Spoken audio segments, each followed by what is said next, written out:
All right, I'd like to call this meeting into session. I have a statement that I would like to read. This is from Catherine Dickerson.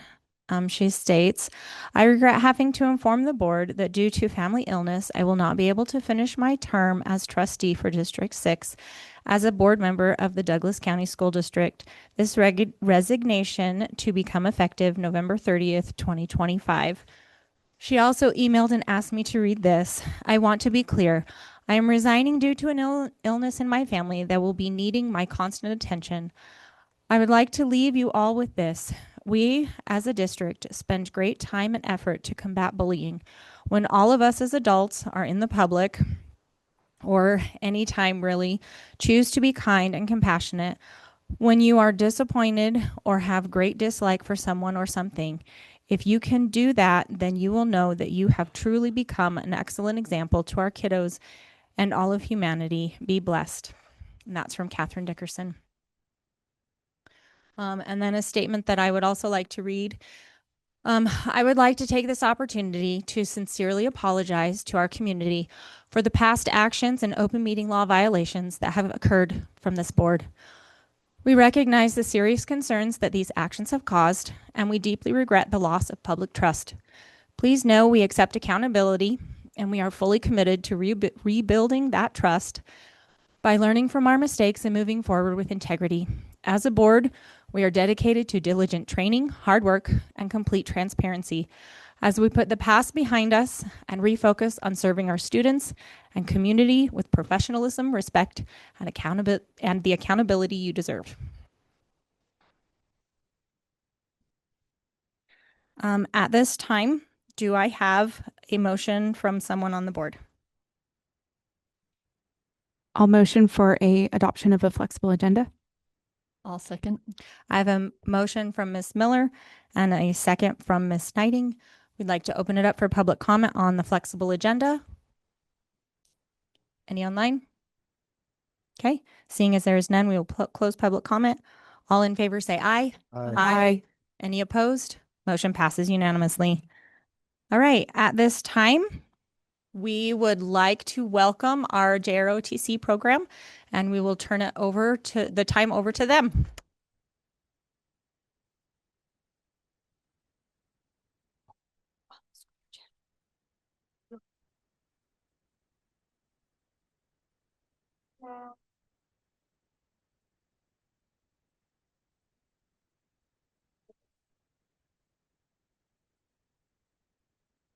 Ladies and gentlemen, you join me in pledge allegiance. Ready? Begin. I pledge allegiance to the flag of the United States of America and to the republic for which it stands, one nation, under God, indivisible, with liberty and justice for all.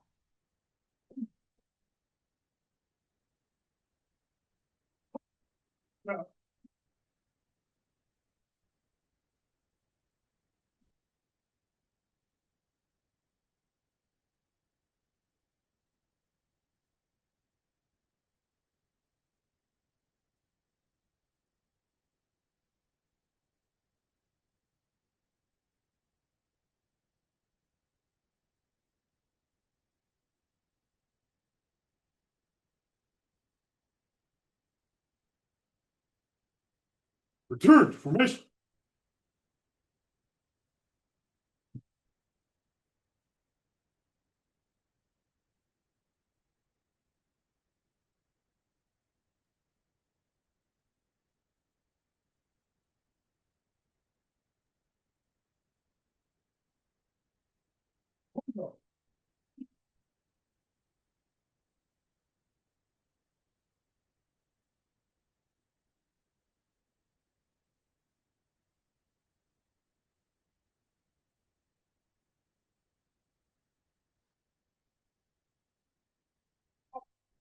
Before you completely leave, we thank you very much for posting our colors and leading us in the Pledge of Allegiance. All right, at this time, we would like to open public comment. And this is public comment for anything not on the agenda.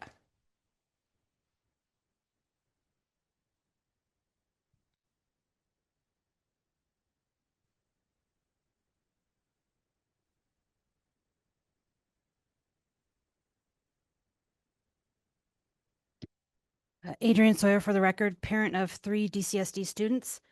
At last Thursday's meeting, among talks of staffing cuts, 4-day school weeks, cutting bus routes, and school closures to save money, there was a suggestion of recouping Joey Gilbert's legal fees. In a recent OML opinion, it was found that his signed contract was material different from the one the board voted on. Recouping $500,000 from Joey Gilbert would be money coming in, not funds that have to be cut. The board and the district owe the employees who are afraid for their jobs and parents who are afraid their children's school might close to exhaust all options to address the budget crisis. $500,000 is a lot of money. If the board and the district decide not to pursue recouping it, there needs to be transparency with the public as to why it was not an option. Thank you. Thank you very much. Do we have any online? All right, any further public comment from the audience?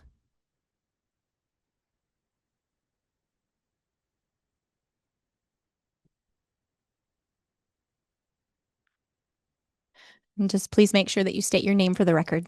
Thank you. Can you push the button to turn the mic on? Thank you. Okay, my name is Janice Howard. Sorry, I left my glasses in the car. I was saying, would you like to borrow mine? Do they have bifocals? Okay. Oh, I don't know. Yeah.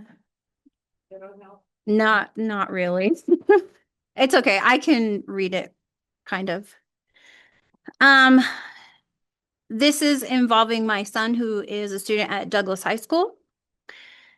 9th grade student at Douglas High School receiving special education support.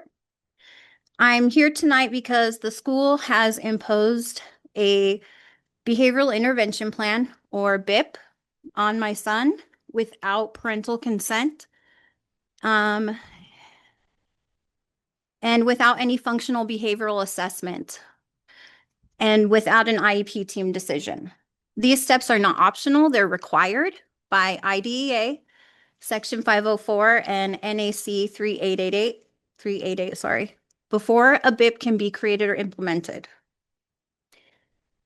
When I asked the assistant principal whether any FBA had been done, she responded with, "What is an FBA?" And that is extremely concerning. No school administrator should be writing or enforcing a BIP without understanding the fundamental prerequisite. Additionally, the school acknowledged in writing that I did not consent to the BIP. A signature was not required, and they would implement it anyway. This is not correct. A BIP is not a communication tool. A BIP is a formal component of an IEP and legally cannot be implemented without data showing a pattern of behavior, a functional behavioral assessment, FBA, and a full IEP team meeting that includes the parent. None of these steps happened, and this is also based off of one incident. He does not have any prior behavioral incidents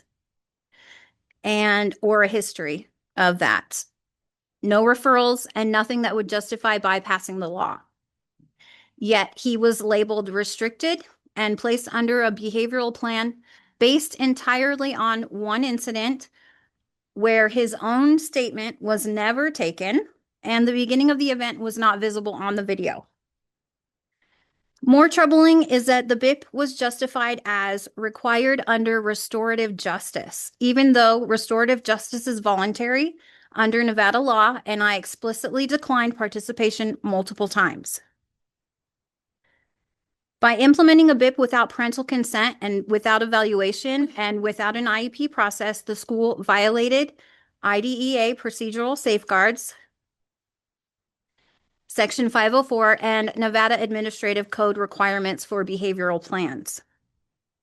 This is not a small technical error. This is a denial of my son's rights, a misuse of special education procedures, and a serious overreach of administrative authority.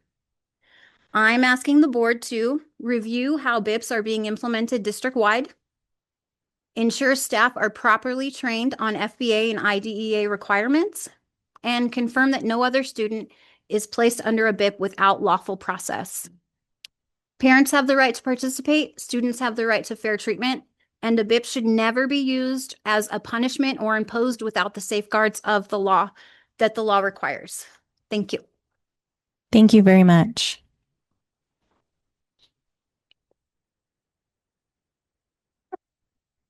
Any online? Okay. Go ahead. Just make sure you state your name for the record. Thank you. Yep. John Gunter for the record. Okay, so this is basically just some follow-up to what she said. She pretty much covered everything. You got some pretty harsh words in here, but I don't necessarily want to be that way, but it's just kind of how it is. So I'll pick up here. What the area she's talking about, it's not a gray area. It's known. Everybody that's even halfway educated in that field knows that the consent is not optional. There's a bunch of NRS and CFR. I've got it all listed here. I'm not going to bore you with it. That covers all of it. I have a strong understanding of the law. It's generally used in other areas. However, it translates over just fine. So I can go through some of this stuff in this that covers this matter easily. I want to also point out, just for your information, the district has already been caught. I was able to find this stuff and corrected twice for doing the exact same thing. There's a 2023 case, the Department of Education state complaint. It's case number 2307, ordered Douglas County School District to remove an illegal BIP and retrain administrator. October 2024, OCR docket 8/24/1182 forced the district to sign a federal agreement that says, in writing, cease all enforcement of BIPs without written parental consent. That agreement it's still in place today. It didn't go anywhere. It's still there. Yet here we are again. My child's being monitored, restricted, disciplined under a plan I feel your staff knows is unlawful. I think they need to be reminded that state and federal law and even a person's civil rights take 100% priority over their policy. Their application and enforcement of this BIP without my consent is not a mistake. And again, in my opinion, and based off my email communications, it looks to me like a willful and intentional denial of my son's rights. And obviously, everybody here would know that if a district violates clearly established rights, an individual administrator's qualified immunity it disappears. And I've already established that in my emails. I've told them what I know. They know what I know. Here's a question I'll leave you with. I got 40 seconds. If the district is willing to do this to my son and my wife and me and look kind of like poo-poo us when we're like bringing this up, we're being respectful. We're not being argumentative. If they're doing that, if they'll do it to us, how many other BIPs are out there? Every time a kid gets suspended, they're issuing an unlawful BIP. I guarantee it. There's probably hundreds of them. This could be big. I found a case, Clark County. This mirrors it exactly. It's a huge class action. So obviously, I hate to throw around those kind of words, but it's definitely not good for the district. I just have a couple more seconds, if you would. In my opinion, what I'm asking for, I would basically put some limits on it. I would give the district 1 week. If this BIP is still in place 7 days from tonight, I will file a new state complaint with the Department of Education, an OCR enforcement action for willful violation of your 2024 resolution agreement that I mentioned earlier, and possibly federal civil rights litigation against every individual who participated. Because I've been talking to people. I've been straight up with people.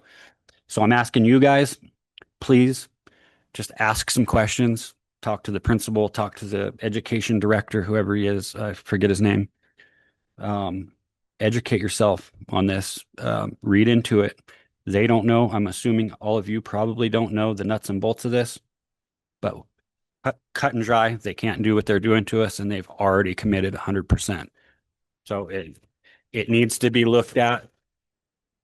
Turn over some stones. it's going to be a smart thing to do, and I would really appreciate it.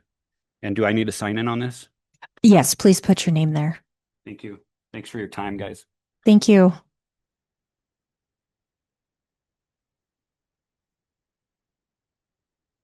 Went over my time a little bit there. That's okay. Thank you. All right. Any further public comment? Any online? Okay, then we will close public comment at this time. And we will go into our DCSD shout outs. Susan, would you like to start us off?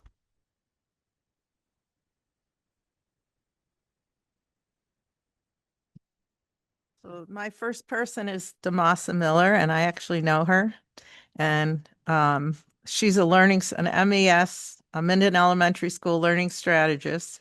So she's helps the kids with reading and thinking. I've seen her work. She's really impressive. Miss Miller is an amazing asset. She brings joy and laughter to MES. Mrs. Miller elevates the students from where they are. She makes literacy fun for students. She's a treasure. I would agree with that.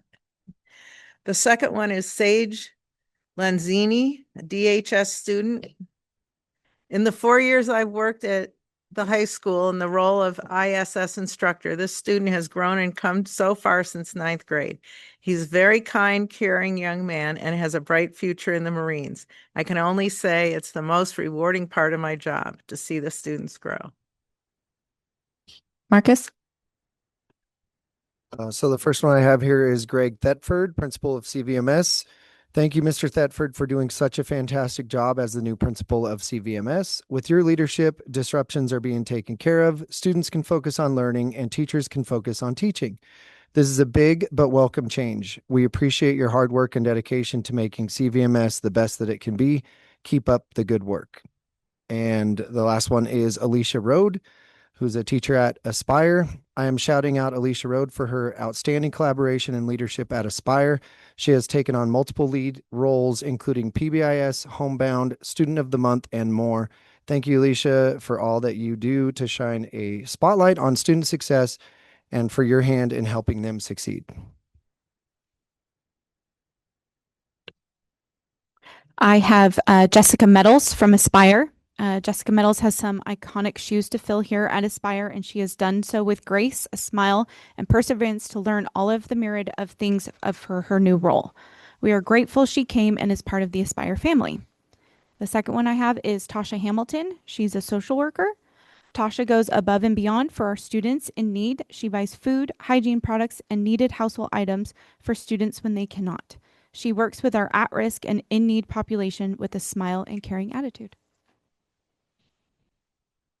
I have Tawny Spires, who's a nurse at Minden Elementary School. Thank you for always watching out for our kids. You are so kind, caring, and easy to talk to, and we appreciate it more than you will ever know. And then I have Trent TG, DHS teacher. Mr. TG is an amazing teacher, mentor, and an awesome human. I truly hope this district realizes how incredibly lucky they are to have him. He is not only a top-notch educator, but Mr. TG is truly present for his students. He continues to dedicate his time and shows his passion for the future of every single one of those kids. Kudos, Mr. TG, and thank you so very much. My first one is Lauren Spires. Lauren worked so hard to make our district a better place. She cares so much about the students. And the last one of all is Harper Wood, Pawalu Middle School. Harper is my Pookie Wookie bear, and I love her so much. She helps me through hard times and introduces me into crippling TV show addictions. She's so epic.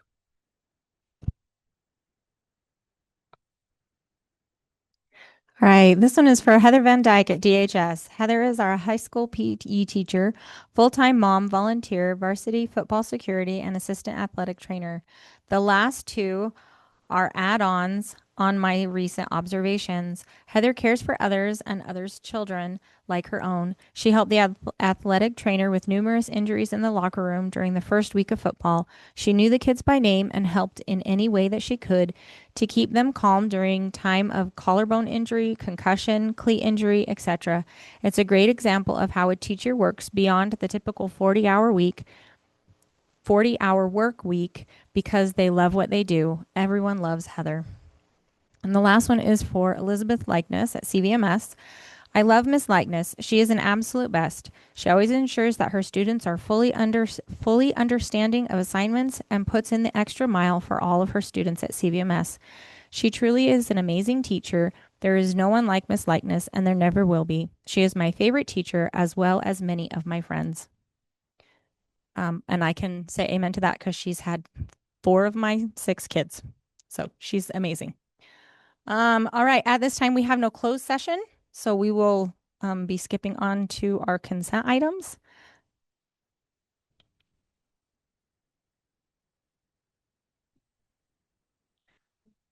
Does anyone need to pull anything from our consent items to discuss? All right, then I will open it up for public comment at this time on our consent items. Any online?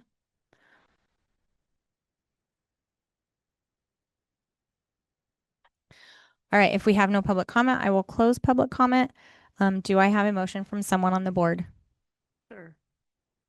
I'd like to make a motion to accept the consent items as written. I'll second that. Is there anything? Okay, I thought you were looking at me like maybe you had something to add, so I was just checking. All right, so we have a motion by Ms. Jansen and a second by Ms. Knighting. Is there any further discussion from the board? All right, all in favor say aye. Aye. Any opposed? Motion passes unanimously. All right, moving on to agenda item number 6, our interlocal contract between Douglas County and DCSD at Lake Schools. President Wagstaff, can I clarify something for the public and for the board? Yes, thank you. So what you'll notice on our agenda is 2 attachments. We have a revised attachment. I've asked Mr. Stanton and Mrs. Adie to explain the difference in the revisions. They'd like to propose that the board accept the revised interlocal agreement. And once again, this is a 5-year agreement for the Warrior Way parking program. Thank you, and thank you for coming. Okay. Thank you for having me, Brooke Adie, Community Services Director. I'm joined here with Ryan Stanton, who is the Deputy Director over Community Services. This time last year, we came before you with a contract, which is an agreement between Douglas County and Douglas County School District to operate the paid parking program up at Warrior Way. At that time, the agreement was approved for 1 year. The agreement started in June and went through October. We are proposing a new agreement that is now for 5 years and that actually starts in May. So that's the difference between the 2 agreements, is one starts in June and one starts in May. We would like to have the agreement start in May. We found that last year the weather was pretty nice, and so people started coming and they started parking in the area, especially during Memorial Day weekend. We had a bunch of people who were utilizing the parking lot, and so it is very helpful for us to be able to be up there and sort of help guide the flow of traffic and help monitor the space to make sure that people are paying and they are, using the space appropriately. So we would like to start in May, and this is really weather permitting, and we would be there on the weekends, not during the week. There were times where we were called because there were a lot of people that were utilizing the beach during school days. And even though we had no parking signs, we sent our parking ambassador up there to let people know that there was no parking allowed because school events were happening. And so that also helps just sort of make sure that people are staying away from the school activities. So we have 2 agreements that we're presenting here before you. We also have a handout that each one of you guys should have, and we have some extras over there that provides a summary of the paid parking program for last year. So this is our 2nd year that we have been operating the program. And we did have increase in revenue. I think we had a decrease in some of our expenses because we didn't have to purchase a lot of the signs that we previously had purchased.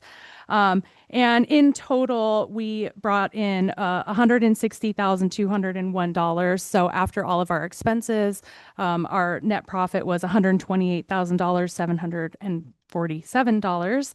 And so that revenue is split three ways. So 40% goes to Douglas County School District, 40% goes to the Douglas County Parks and Recreation Department to help support trail maintenance and parks and to help support the parking program.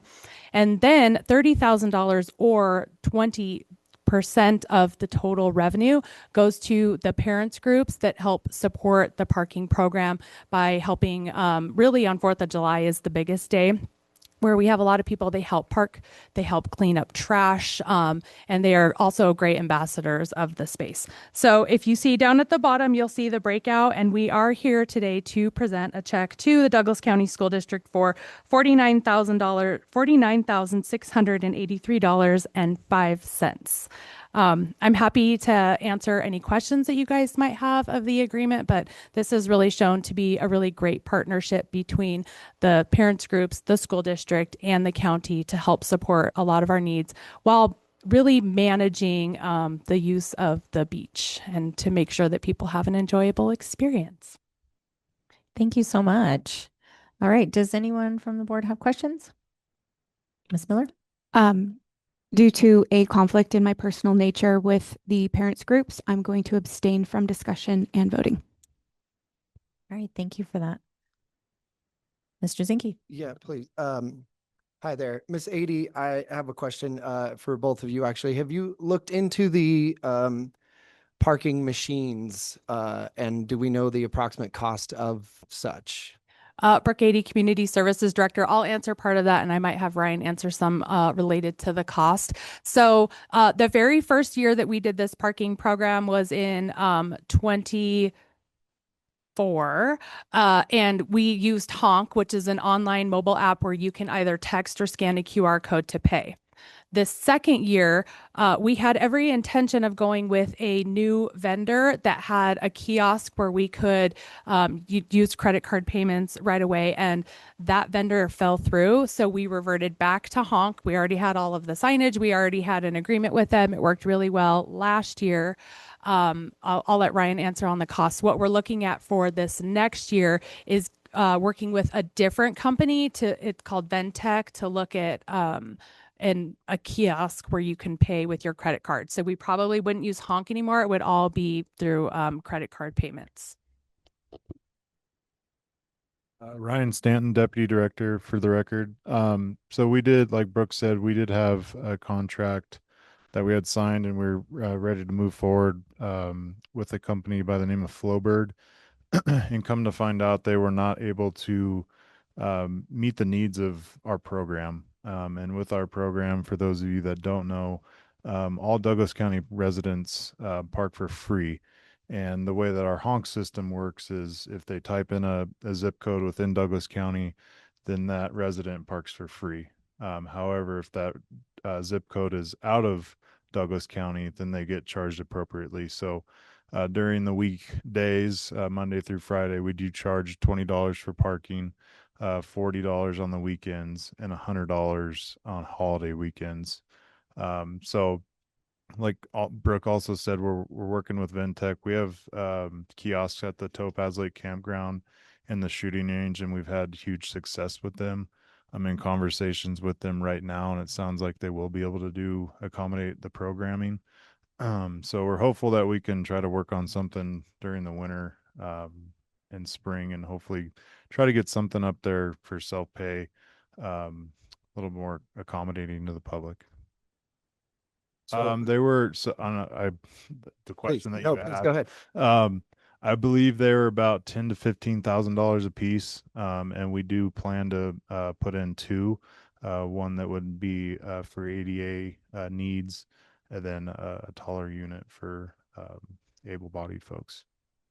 Okay, so with that, can you explain what the volunteer hours are, what the parent club and boosters do? And the reason I'm asking, full transparency here, at 164 hours, they are making $185 an hour. And I'm not one to pull from parent groups, but getting that big of a piece of the pie doesn't sound right to me. It sounds like an exorbitant amount. I'm kind of poo-pooing on this, I know, but So I'm wondering, can you explain to what degree the parents help? You did mention trash, and that if there is already an app that people are paying, are the parents the ones verifying that people are paying? How does that play in? Brooke 80 Community Services Director. So we pay for, out of the revenue, a parking ambassador, which is a county employee who is up there on weekends and holidays, and if the weather gets above a certain point, to help manage the parking program to make sure that people are paying. So she's checking them as they come out. So the parent groups, they do not handle cash and they do not receive any payment. They may verify receipts to make sure that people have paid. On the 4th of July weekend, we get a lot of cars that are parked up there. I was trying to see if there was a number on this. There was last year. And so they do a lot of directing the traffic that is up there and making sure that people are parking legally. And they do pick up trash. So usually on 4th of July weekend, so it's been like a 3-day weekend, they're there a lot of the time for the whole 3-day weekend. And then they go up throughout the year and they help pick up trash and clean up the site, because we do get a lot of garbage that comes up there, because when they have no drinking on the beach, then people use the parking lot as their tailgate essentially. So they do all of that. So there are some factors that could have impacted their volunteer hours this year. The 4th of July was unseasonably cold. And so I don't think they had as many volunteers. I could probably go to Erin. I don't know if that's appropriate or not as her representative, because she really oversees those groups. But did that answer your question, or do you have more? I mean, I always have more. Yeah. Brooke, you know this. Yes, I do. So I mean, again, along those same lines, you pay for a parking attendant for at 163 hours. I would imagine a county employee at the same amount of time would cost a fraction of the amount. Even a couple county employees at again $185 an hour. And so the reason I'm bringing this up is I would be apt to see a different split there that would accompany still, yes, the Zephyr Cove parent group and boosters. Certainly I value our parent and booster groups. But if the volunteering is such a giant number and hiring someone would be less, then the school district would get more and the county would get more, all still with some volunteer work getting again a proportion, but 20% or 30,000 is quite a bit. Again, even if you doubled the hours, they're still making $90 an hour, which someone of that nature would not make that in the real workplace. Brooke 80 Community Services Director. I do want to talk about the history of the boosters and the parents group who have been managing this paid parking program long before the county had stepped in. This has been one of the biggest fundraisers for probably, 10 or 15 years, if not longer. And it brings in a much needed revenue to help support their programs. And when we were looking at establishing this program, we looked at the history of the amount of money that those two groups had been able to bring in over the years. And that's how we determined that this was a reasonable rate for them to help support their organization, because we didn't want to come in and implement a paid parking program and take away from their activities and their fundraising that they had been doing all along. Thank you. Mr. Burns? Yeah, when we originally, the original contract, Scott Morgan presented it, and that was the agreement that came up. I know that, and that's why it was capped at 30,000. Anything less would be based on the percentages, but stopped at 30,000. So I recognize that from even before. Down the road, I'm just asking a question here is, I hope you're not thinking about putting up those signs that have where you park and has the you scan it with the your QR phone. code. Yeah. Yeah. Please do not do that, and I'll tell you why. We went down San Diego 2 years ago, and I went into a parking and scanned that and everything. and wouldn't take the first one. So I switched to my other card and it took both of them, took that, and then it winds up on both of them. And it was a scam. I had to cancel all my accounts. Everything. It was an absolute disaster. And they, I'm not going to go on with it, but I think that you're going to have to really, if you do that, you're really going to have to put something in place that nobody can hack into that. So Our hope is that we get the self-pay kiosks for next summer, and we are able to move away from any QR code or text-to-pay system. And we actually, it's all running your credit card through the self-pay kiosk. And so, kind of like the Blue Center. yes, 'Cause that's where you come in. Yeah. You're gonna okay. Yep. Good. Please keep it that Yeah. way. But that's all I have.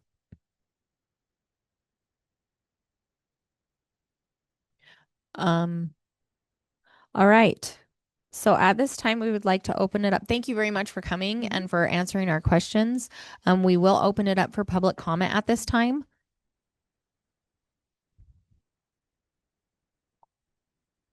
But don't go too far just in case we have more questions. All right. Do we have any public comment online? Okay, seeing as there is no public comment, we will close public comment. Any further discussion by the board? All right, do I have a motion? I'll make a motion that we approve the interlocal contract between Douglas County and DCSD and Lake Schools for 5 years. Second. All right, I have a motion by Ms. Knighting, a second by Ms. Jansen. Any further discussion? All in favor, say aye. Aye. Aye. Any opposed? Motion passes unanimously. Yay. Yes, please come forward. Yes. So we will take a 5-minute recess while we take pictures.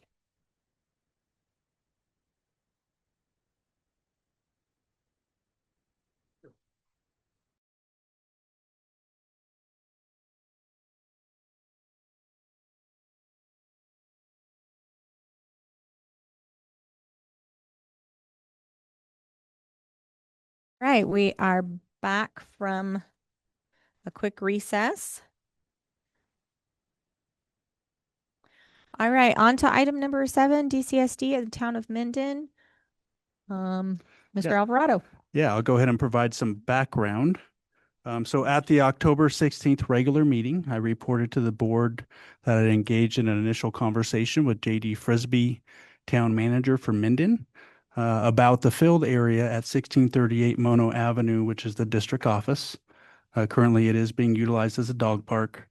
The town of Minden is interested in having a shared use agreement for that property and them taking over responsibility for that as a dog park. And they're interested in also improving certain areas of that property. For example, we have the basketball courts and that concrete for those basketball courts is literally falling apart. And so I'd like to call up Mr. Frisbee to provide a little bit more context to the board, and then the board can ask some questions. All right, thank you. Thank you for joining us, Mr. Frisbee. Well, thank you for having me. JD Frisbee, town manager for the record. Yeah, as Frankie said, the town has been looking to build their own dog park for some time. That's been in our capital improvement plan for, as long as I can remember. Costs haven't been in our favor, building a park from scratch. We acquired the Seaman property from the county. If you're not familiar with that, it's where our fishing pond is along Buckeye behind the Bentley Distillery. When we did the initial design of that overall site, we did have the dog park designed for that. And we just put it out to public bid this last year, and the prices came in a lot higher than what we had budgeted for and what we anticipated. And so the town board tasked me into going back and seeing they're very adamant about having a dog park. They see the need there. We do have a lot of residents that come forward and acquire about it.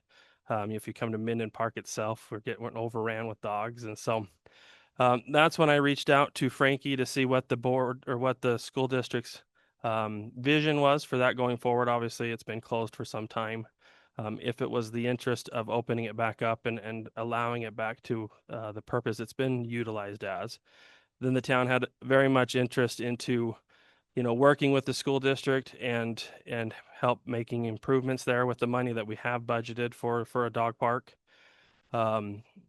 And helping us obviously check some boxes off of our needs, but I also think the town's more equipped to run a public park, especially a dog park, when it comes to that type of thing. And you guys are more equipped to take care of the school side of things. And so it made sense in our minds. So then I took this item to my board, very similar fashion to what's happening tonight.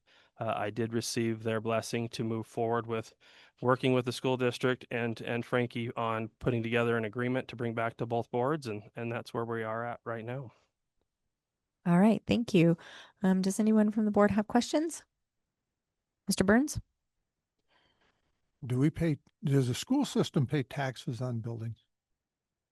County, state, anything? I'll have to bring that information back to you, Mr. Burns. We are a tax exempt entity. Okay. Yeah. That's what I thought. The development and everything, we're going to have, is it our responsibility to ensure it? Because we don't dare have the school district in a position, and I don't know if we've had that in the past, but you got some liabilities. And so is there a plan there? You want me to take that one? So my vision is, and obviously we're going to sit down with Mr. Russell and come together with an agreement. But my vision is that the town would take over ownership of the parcel, with the stipulation in there that if it was ever not to be used for a dog park, at that time the ownership would revert back to the school district. So that way we protected it for what the intended purpose is, and you guys don't completely lose that asset. And that way the town feels comfortable putting forward, and we'll probably put $200,000 or $300,000 of improvements into the site. And so we feel comfortable with our investment as well, that we're not just going to get the rug pulled out from underneath us, for lack of a better word. And as far as the basketball improvements, that's just kind of just a little gravy to all this, as the town sees that as an asset to the community. That is not on the same parcel we're discussing tonight. And so that would be 100%. The town would just fix that up on behalf of the school, and then you guys would continue to maintain it as you always have. Ms. Knighting? So tonight we don't have the agreement before us. We're just saying to go ahead and draft the agreement, and it will be brought back to us. Is that my understanding? The recommended motion for tonight would be to authorize the superintendent to engage in negotiations with the town of Minden, Mr. Frisbee and Mr. Russell, to later bring back interlocal agreement at the December meeting. Okay, thank you. Ms. Jansen? Yeah, Mr. Burns asked about liability. So who is liable now for, like, if there was a dog bite at the dog park? Is the school district liable? Yes, the school district is liable. So you would take over all that liability? 100%. That'd be great. Thank you. All right, any more questions? Ms. Miller? I don't live in the town of Minden, so I'm trying to understand this. It doesn't seem like that area is like the center of your town. So, or it's in the middle of a neighborhood from what I know from going to the district office. So is that the most prominent place for a dog park? Wouldn't you think that would be somewhere not in the middle of one neighborhood? It would be more of a central location? It's as central as we're going to get based on available land, I would say, Ms. Miller. That's in the old town area. I mean, the town is still we're not going to say that we're going to acquire this and that's it. We still want to build our other dog park. There's a huge need for it in the community right now and an outcry for it. So as far as the old town goes, this is the best location that we can see fit. And it's an existing park that has been very well kept by the district, and it's ready to just turnkey for us. So it makes a lot of sense for us at this time. So would it be then inviting other residents into this neighborhood that is predominantly homes? I'm just trying to see what kind of traffic then would be then implied into a residential neighborhood for our community. Yeah, what I can share, working at the district office for a year before we had the bat and the bee situation, it's a very popular place. People are already driving, from different areas of the county to visit this dog park and to bring their dogs there. So to go one step forward further, Ms. Miller, yes, you're 100% correct, and we are bringing in additional traffic. I would like to say not any additional than what's been there the past. I've been here 10 years, and that's kind of all that I've seen that park utilized for. And that's kind of what we deal with. I added a splash pad in Westwood Park a few years ago, or this year was the first operating year. And we brought in a lot of additional traffic into that area. And so we have to, as the town, find ways to mitigate that and help please the residents. I believe there's probably one or two in attendance today that have concerns. And one of those things is, and obviously we're at a very low level here. We're just trying to move forward the ability to talk about this. But in my just conceptual design, I would look to add some on-site parking, to help get the cars off the street. Keep them out of your parking lot as well. Keep them out of frontages of homes and other things like that. Make sure our gates are placed in the proper location so that it's not a nuisance to the school district and the residents. And so obviously those are things that we will take into consideration, which we do of all of our parks. Thank you. I just want to make sure that, our district office and then this potential park doesn't impede our residents that are living in that area. So thank you. Mr. Burns? Thank you. Are you thinking of splitting that park, large dogs, small dogs? At this time, it's still preliminary. The board, in our previous discussions of our original dog park that we were going to build from scratch, that was not the anticipation. You watch Judge Judy, that's one of the biggest problems.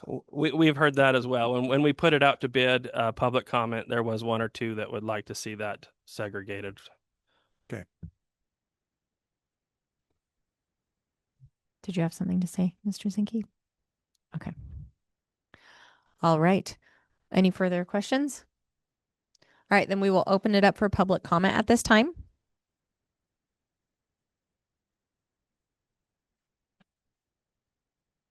Thank you very much. And just don't forget to state your name for the record. Well, Thank you. I learned to push the button last time. Yes.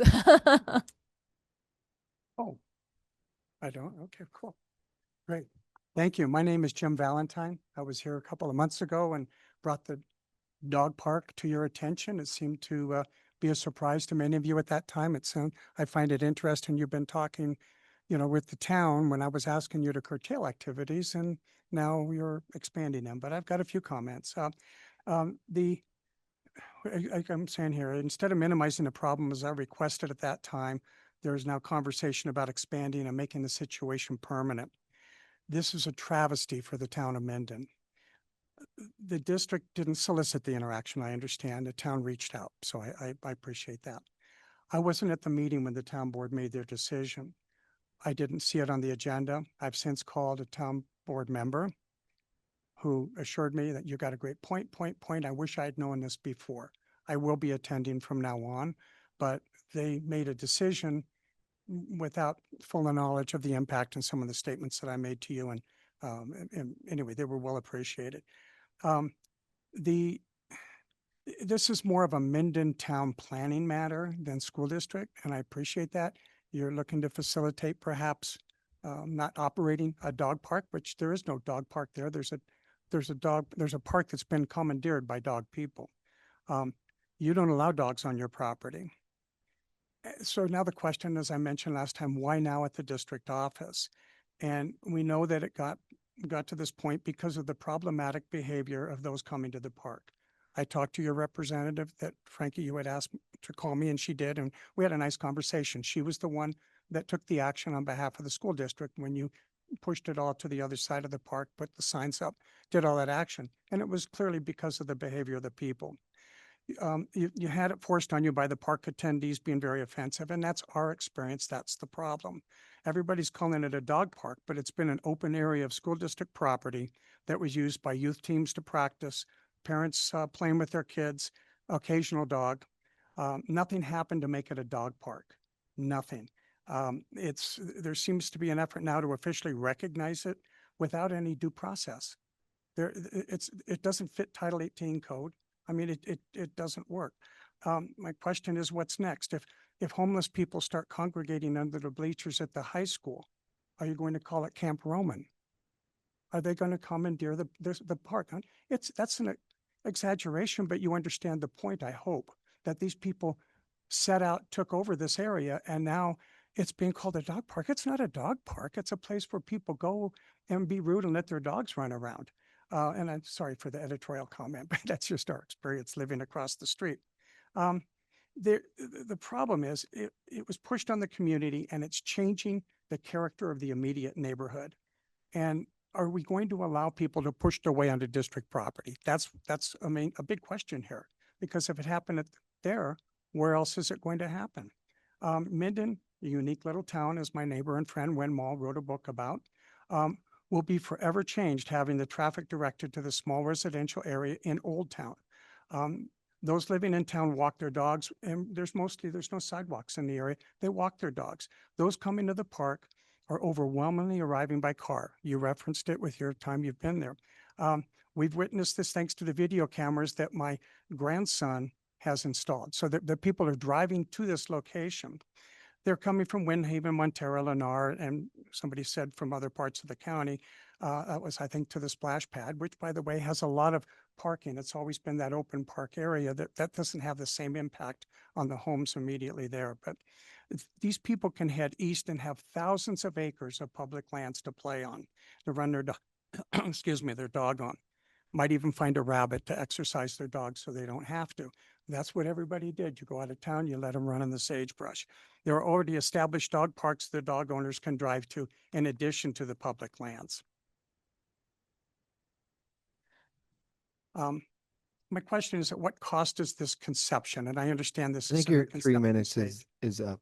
Pardon Been- me? Your Yeah, 3 minutes has been up for quite some time. Sorry. Oh, Would you email that to us as I board? will. It'd be a pleasure. That would What be- is your email? Because I do have other comments, and I thank you for allowing me to be exposed to Yeah, you. that's okay. What email would you like it to? My district email is YWAGSTAFF@dcsd.k12.n D what? Sorry. dcsd.k12.nv.us. I know Thank- it's really long. That's good. Thank you very Thank you very much. I appreciate your time. and I hope not to see you again, but if I do, it's always a pleasure. All right. Thank you very Thanks. much.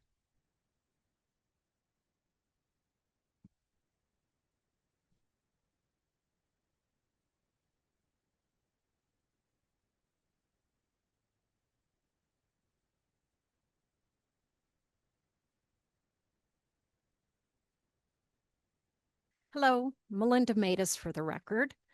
I am a Old Town Minden resident. I have lived in that area about 7 years, actually this month. That location is very valuable for the community that I see. I do not own a dog. I do have 2 grand dogs locally. So I walk them often, many times to that park. It's not a dog park. What it is a community space. I have visited with my community there many times. Yes, people do drive there. There are, I don't know, maybe at any time that I've been there, 5 or 6 cars in the area. Many times it's older people who can't walk that far. They might live in Mackland. They might live a little bit down the road. I personally have never experienced anything difficult there. I have witnessed people chatting, communicating to each other, talking about, oh, so-and-so's sick. I'll go take a look at them. And the dogs are playing. There's never been, in my experience, a rough situation. When I take my grand dogs there, they play. I think it's an open space that should remain an open space to families coming and dogs coming. I walk my grand dogs probably 5 days a week. Minden Park is getting very crowded. It's like the only park that allows animals on a leash. A lot of people are not honoring that, and the dogs are at risk. They don't have a fencing to protect them. And I think that it's just important to consider that in a downtown space, we have something that brings the community together. Thank you. Thank you very much. Any further public comment? Any online? All right, at this time, we will close public comment then. Is there any further discussion or questions from the board? I've got a question for Mr. Frisbee, if he's so inclined, and he could probably answer from there. When a place like this becomes a dog park, are people not allowed to be there without dogs? People can still use the space as an open space, correct? It's just that it's predominantly the dogs would have first. Well, that's kind of a gray area, Mr. Zinke, and the reason is because yes, in county code there is designated dog parks. Yeah, you can still go in there without a dog, but most people won't. There's two within the county right now that I think of offhand. One off Stephanie Lane, and the other one's over by Walmart that Gardnerville maintains. And so I think if our desire would be to designate this as a dog park and to do what we need to through county code to make that official. And the reason being is to help, as was mentioned, Minden Park is starting to get overrun for the wrong reasons. That's kind of our centerpiece of town. It's our crown jewel for a lot of people will call it. And so we do a lot of events through there. And so we would like to give the residents with their pets a different alternative that's within 2 blocks, and help alleviate some of the issues we're dealing with the Minden Park. So if it was a park that allowed dogs, I guess what's the distinction between that and a dog park? In other words, you have Minden and it allows dogs and people can throw the Frisbee and do everything they can with the dog, and you expect them to clean up after the dog and people can use the splash pad and whatever. If this is just a park maintained by town of Minden that allows dogs and has all the appropriate, it's clearly a dog park now, regardless of what it's called. What is the difference? Is there different funding? Is there different licensure? As of right now, the Minden Park, the dogs are allowed there only because we don't enforce it. In county code, dogs are not allowed in any county park unless it's identified. And the 2 that I can think of offhand are the 2 that I mentioned. And the same as the school district in that park. Technically you guys don't allow animals on school district property, but that has been allowed to happen because it's become a very popular place and it's been good for the community. And so my vision, again, I'm speaking on behalf of the board, we have not had these further discussions, but would be to designate this as a dog park.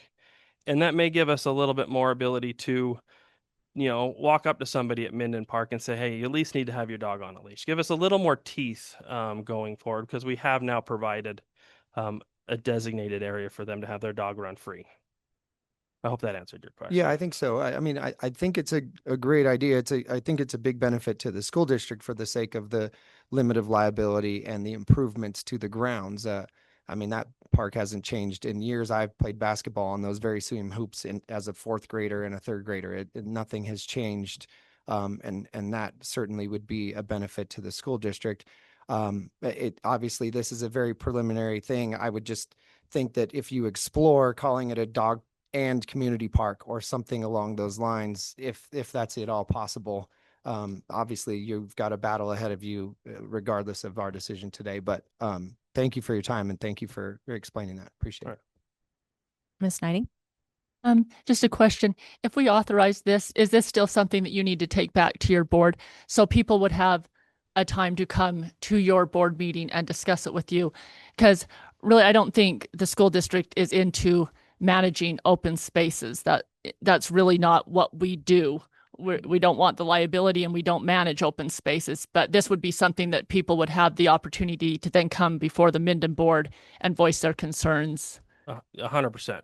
Yeah. And it's really the conversations that are taking place, from the residents. I've received 2 phone calls since my board discussed this, and one of them was Mr. Valentine here.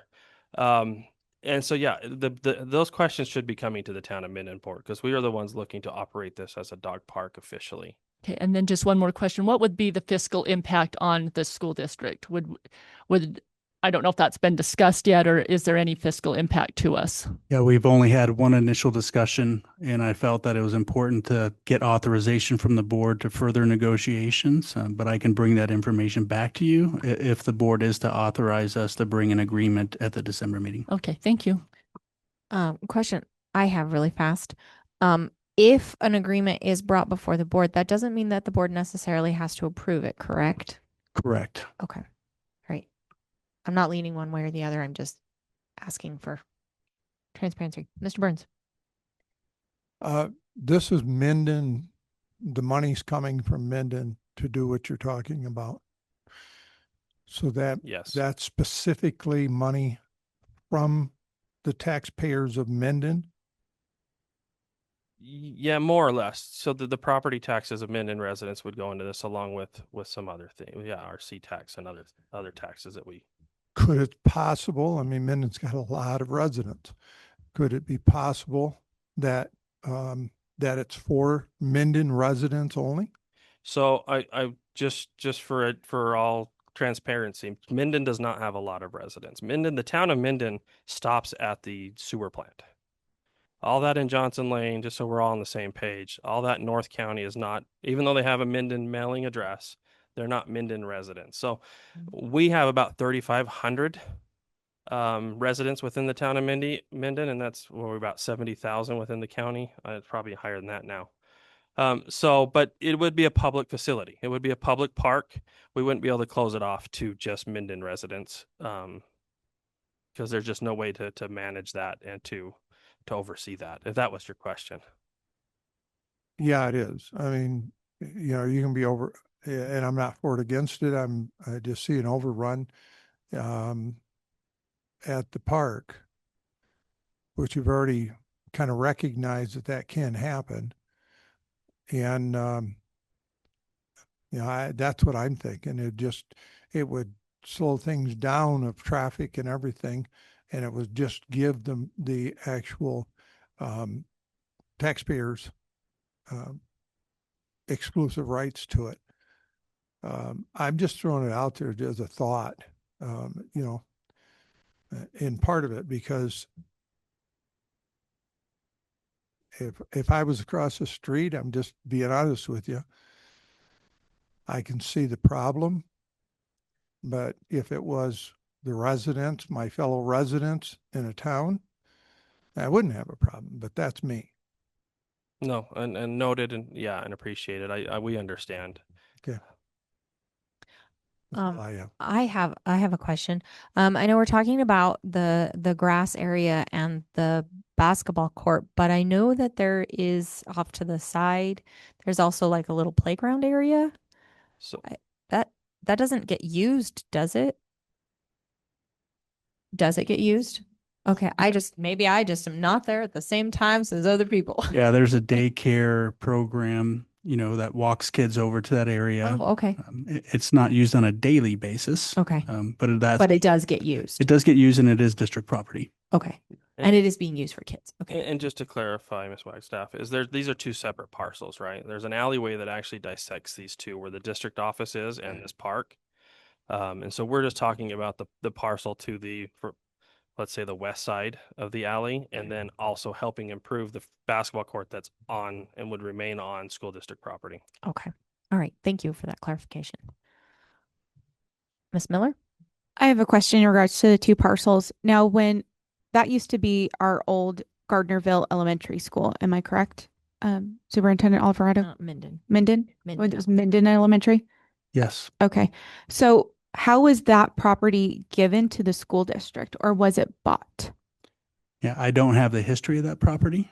I believe Trustee Zinke attended school there on that property, and I know, Assistant Director of Ed Services, Leslie Peters. So if either one of you have that information. It was the original schoolhouse back in the day, and I attended kindergarten in the basement when we were in the process of building Manili or just finished Manili and Jacks Valley.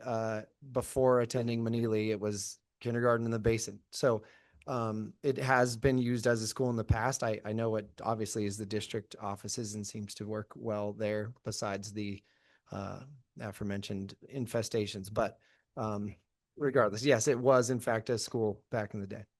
So my question is I was trying to figure out, is it a similar thing that with up at like Zephyr and Watell with the land was given to the school district to use for educational purposes? Or I just want to make sure we don't violate how the land was given and then that has to then revert back to whoever we originally acquired the property from.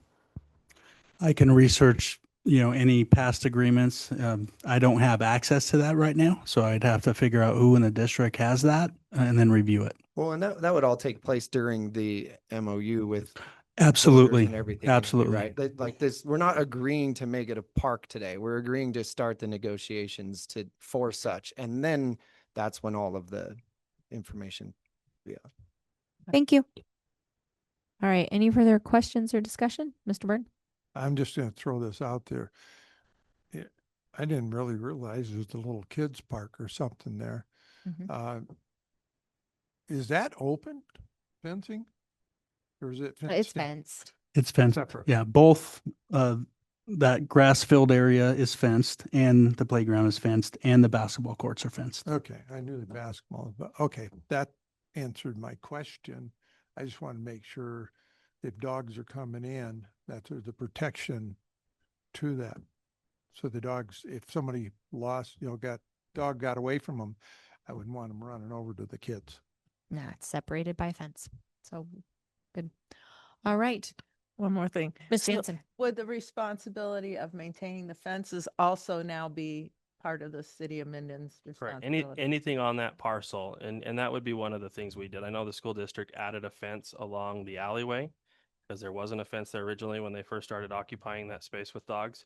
The side fences are in need of repair and updated. So that would be part of our improvements as well, is to replace the fencing that needs to be done and anything that we need to make it official dog park and make people comfortable and safe. All right. At this time, well, we already did public comment. Never mind. I don't have to go back to public comment. All right. Do I have a motion from anyone on the board?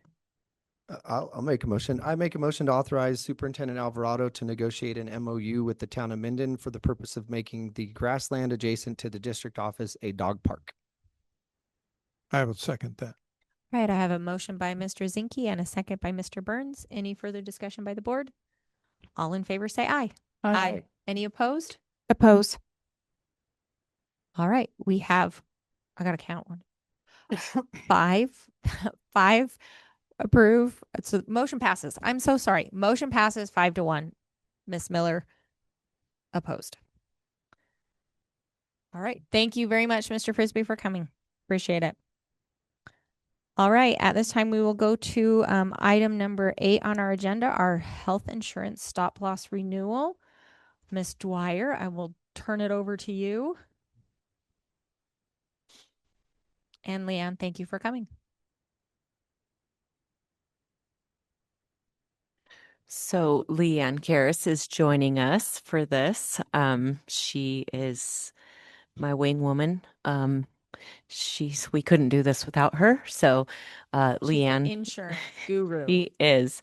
Leanne helps us with our benefits, and she helps with the health advisory committee, and she keeps us organized, and she does a lot of the research and communication with all of the people to get the information that we need to make the decisions that we make. So thank you for being here. All right, take it away, Leanne. Well, no, you don't have to. Oh, take okay. it. I thought that's why she was introducing. I'm like, go for it. Okay, so we have to renew our stop loss insurance every year. And Nate and Lloyd with LP Insurance help us do this work. And so they brought forward, they have to put out to bid our insurance. And so if you can see on page one, it says at the bottom of the handout. Which one are you looking? Oh, sorry. Because there's the two R. attached. I think they're the one with the R on it. It's revised. The revised one. Yes. Okay. Just making sure. Yes. So they had a last minute quote come in, so we had to redo it. Okay. So anyways, if you see, they put us out to quote. So Granular is now WellPoint. Granular was purchased by WellPoint, who is owned by Anthem. And then they looked at ISSI, or IZZY as they called it, and Voya. And then you can see all the others that they put out to bid declined to quote. So what they do is they look at what we have, and if they can't beat what we have, they just decline and they move on. So, in looking at the next page, I think these are our options. So we have the current, and then we have what WellPoint would renew us at, and then an option 1 and an option 2 with IZZY. I think it's important to look at what is numbered as page 3 next, which is the historical data. So when we look at historical data, we can look at the specific deduction. So that's our what we can't, when we get over that amount of money, that's when the stop loss takes over, right? Starts paying after. So after our self-insured plan has paid $275,000 for a claim, the stop loss takes over after that. Okay. So if you look at those and the percentages of the renewal, LPR consultants with LP, Nate and Lloyd, tell us that anything lower than a double digit is good. So anything lower than 9% and lower is a good renewal rate. And so you can just kind of see historically where we've been. And then we also look at claims per year. And so 4 is the magic number. We really don't want any more than 4, and we average about 2.6 over the last 7 years. We only had 1 year with 5, but that's hard to say. We can't forecast and say what claims will be. So going back to page 2, so these options were presented to the Health Advisory Committee, and the committee has chosen to go with the renewal with WellPoint. The committee felt that the $275,000 premium or level, stop loss level, was a better rate than going up to the 300.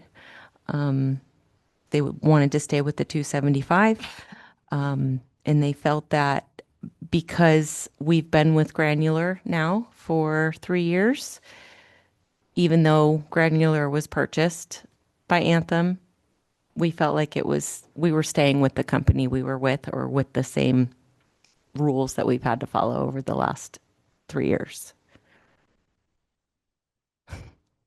I'm looking at Leanne to see if she has anything to add. Melinda was there too. Wanting to stay with Granular, is that what you're saying? Okay. Right, Just which is now following. WellPoint. Yes. Oh, so okay. So I get. Granular's the current. The renewal would be with WellPoint. Okay. But WellPoint bought Granular. Okay. I know you said all that, but It's okay. Oh my not gosh. follow. This says so much information. Leanne told me she's been doing this for 7 years, and I've been doing it for a little over a year, and it's a lot. It's a lot of information. It's a lot to think about and understand. And Melinda, please share your experience. I think is what happened is LP Insurance, after going over all of this, they were the one that recommended that we renewed with the current company. If you look, option 1 of IISI, it is slightly cheaper, about $7,000 cheaper, but that's what LP Insurance. They don't recommend changing carriers unless you have a significant savings or you have significant issues with the carrier.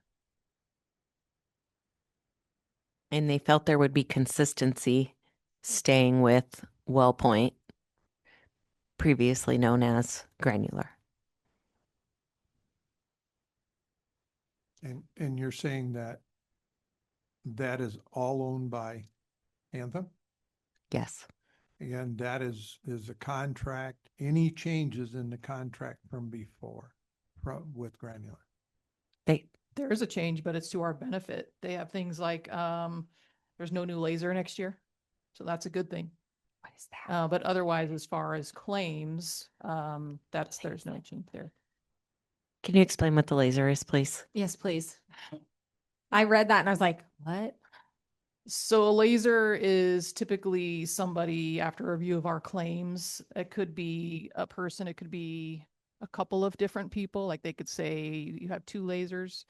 They identify that these particular members may have a high claim, which would go over what our current deductible is, $275, and they can lay a higher deductible. So whereas a non-laser, we play up to $275 and then we get money back over $275. They could say the laser for member A is $300,000 or $500,000, and then we have to pay claims up to that amount set by them before we see any money come back to us. Is that basic enough? Yeah. So a laser is a person that's considered at risk of a higher expense. Or they currently already have cancer is a good example of that. Right. Exactly. Okay. So this is just a renewal of the current plan that we're already on. It's already been worked into all of the other numbers that we have decided. And then the difference in cost here, it looks like it's $9 for a family and $4 for the employee only. Is that correct in the premium? It's very, very minimal. Am I reading that correctly? If you look where it says total fixed expense, you'll see how much it will cost. I was just thinking at current specific rates of employee only and employee plus family. Those have changed. So it's my understanding that the employees don't pay those, or the employee and family. They have to include those because that's the breakdown of cost in our annual fixed expense of the 827,000. Okay. That's misleading. I know that looks like when we brought to you the health insurance with premiums, our employees actually don't. The district covers this cost. The whole cost, the 827,000. Yes. Okay. And that's how much we as a district pay towards what if we go with this well point. Yes. So last year we paid, so if you look at that total annual fixed expenses line, last year we paid 781,000 and change, and this year it'll be 827. So just back along the lines of a stop loss, are we required to have one? You're not required to have stop loss, but it would not be a good idea not to have it. So that was my next question is, do we have the data of how much we would have been out had we not had a stop loss? Because it's my experience, insurance companies don't sell things that don't make them money. And so if we're paying for such a thing, and I would imagine they're making money on it, then I'm just trying to get to the nuts and bolts. If we know, and we might not know that, but generally there's an idea of if we didn't have one, we could see what the cost would have been, right? So you would look at what we're getting back. So the total over spec on the last page.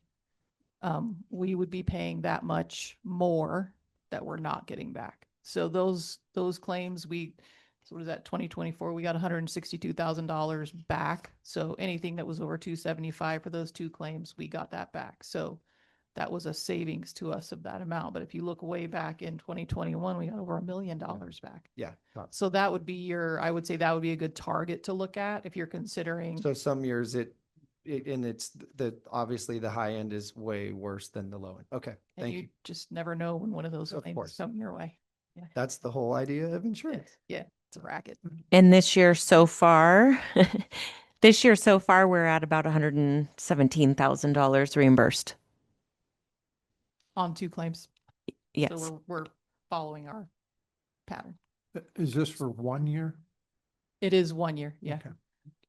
So again, just with that, we're getting 117,000 back, but we spent 781,000 to only get 100 and some odd thousand back, right? So really, it's only been 3 years that it's hurt us, and it's hurt in a painful way. And if you add all these up over time, it looks like we would actually be then the insurance company, right? So if you look at this over a span of 10 years and spending that money, which is typically how I look at things, we, by not doing a stop loss, get to be the insurance company that's collecting the stop loss. if you look at the average, we get back, if you average, if you look at that last There are row, definitely two outliers in there. Yeah. I get it. Okay. Thank you. it's risky not having it, especially for a small district like ours. One large claim is not good for us. We're small. So, Or an accident that included a family or something like that. It would be catastrophic for us. It could bankrupt us. I mean, Sorry. It's not where all the money went. Okay. a bad I'm word, kidding. maybe. I'm totally kidding. So, Um, so Mr. Alvarado, where does this, budget wise, how is this affecting it?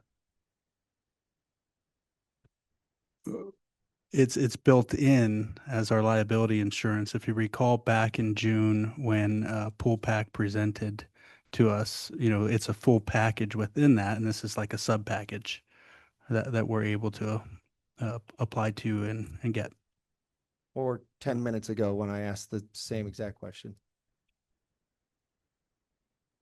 From him?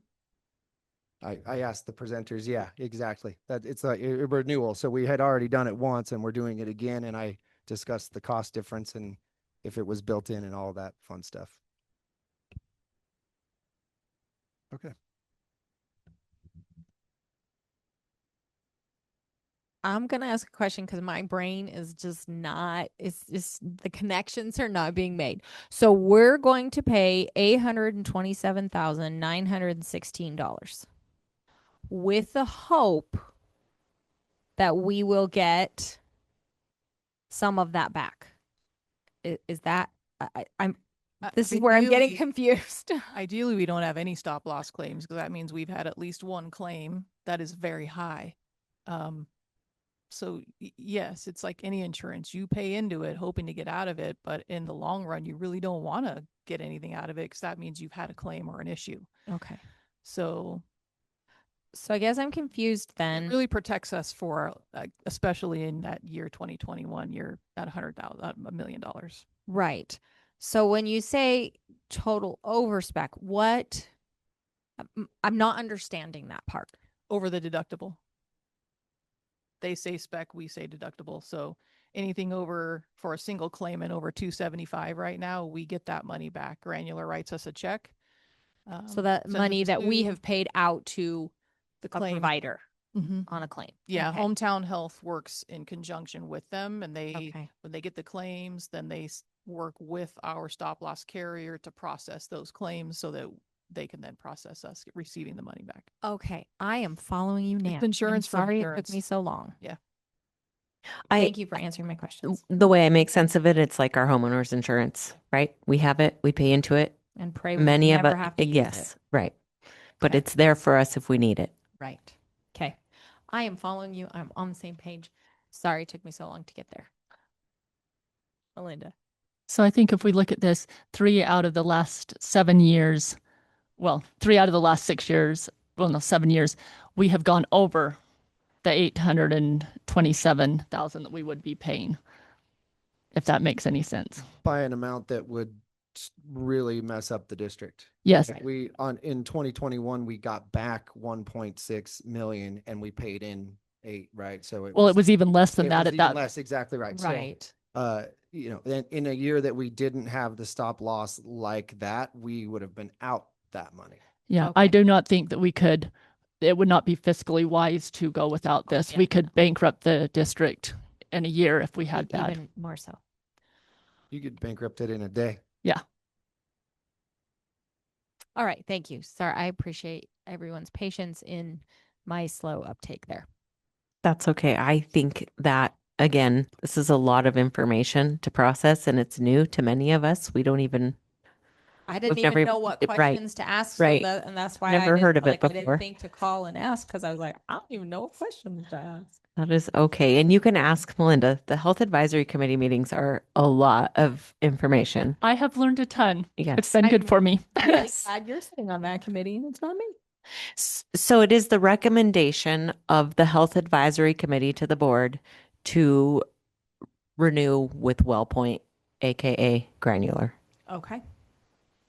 Any further questions from the board? All right, at this time, we will open it up for public comment. Leanne, thank you very much. Appreciate your time.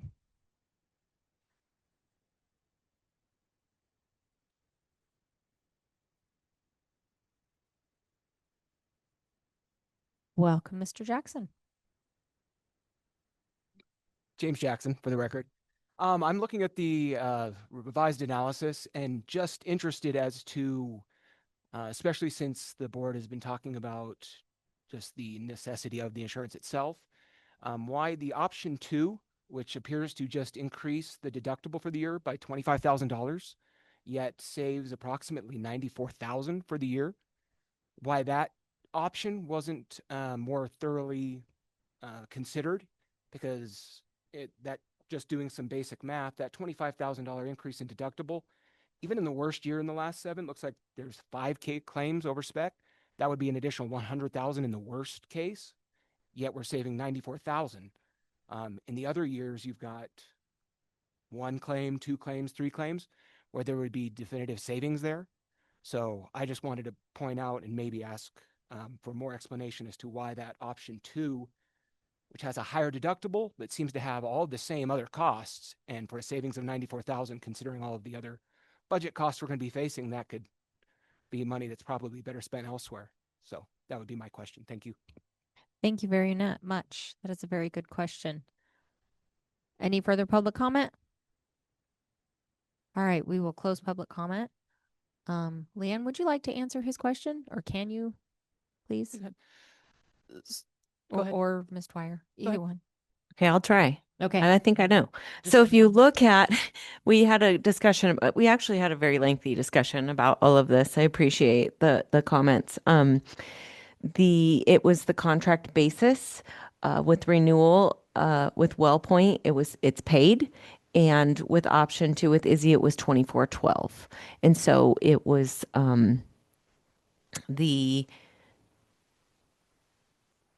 it's like the 5th line down, 6th line down under specific stop loss. It had to do with that. So the way it is now with WellPoint, it would be paid no matter what, paid. With the $24.12 means that it would only be covered in the last calendar year.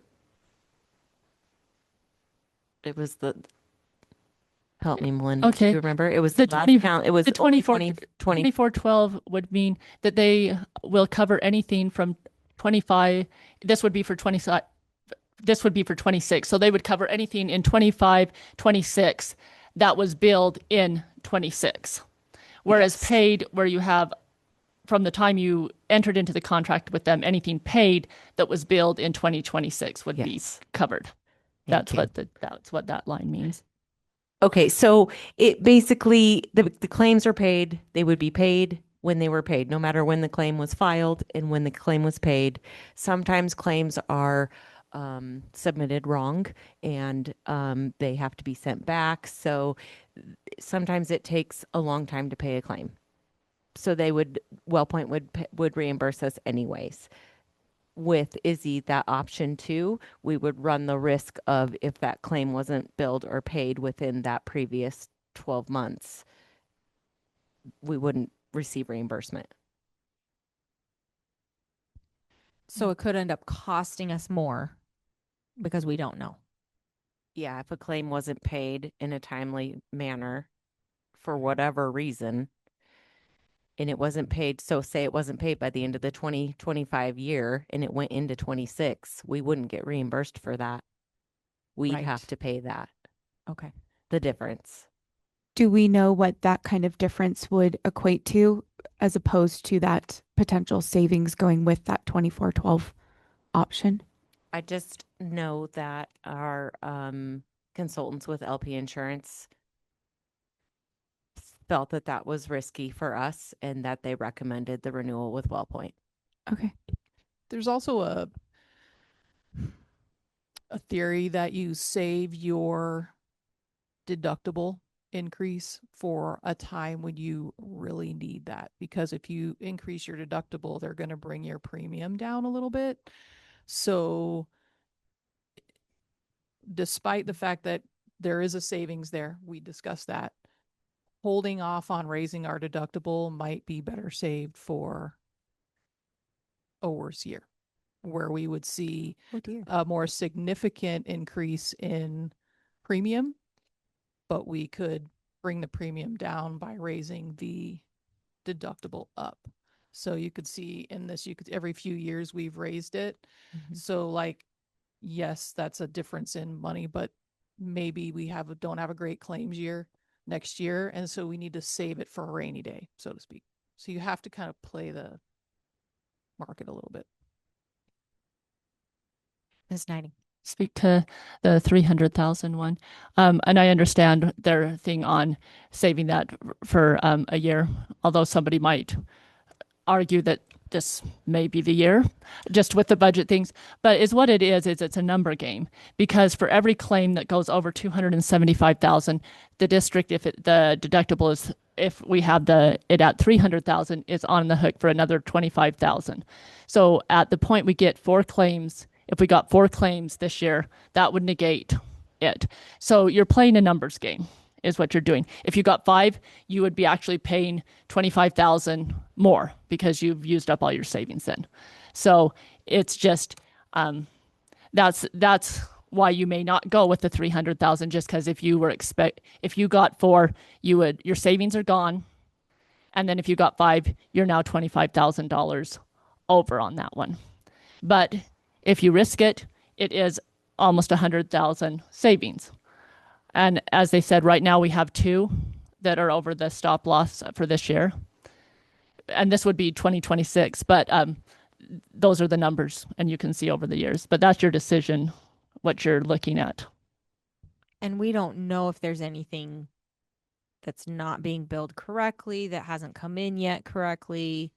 So we Well, could this is next easily. year's, so Well, I know, but if it's billed into next year, but it was for this year, like it won't be covered.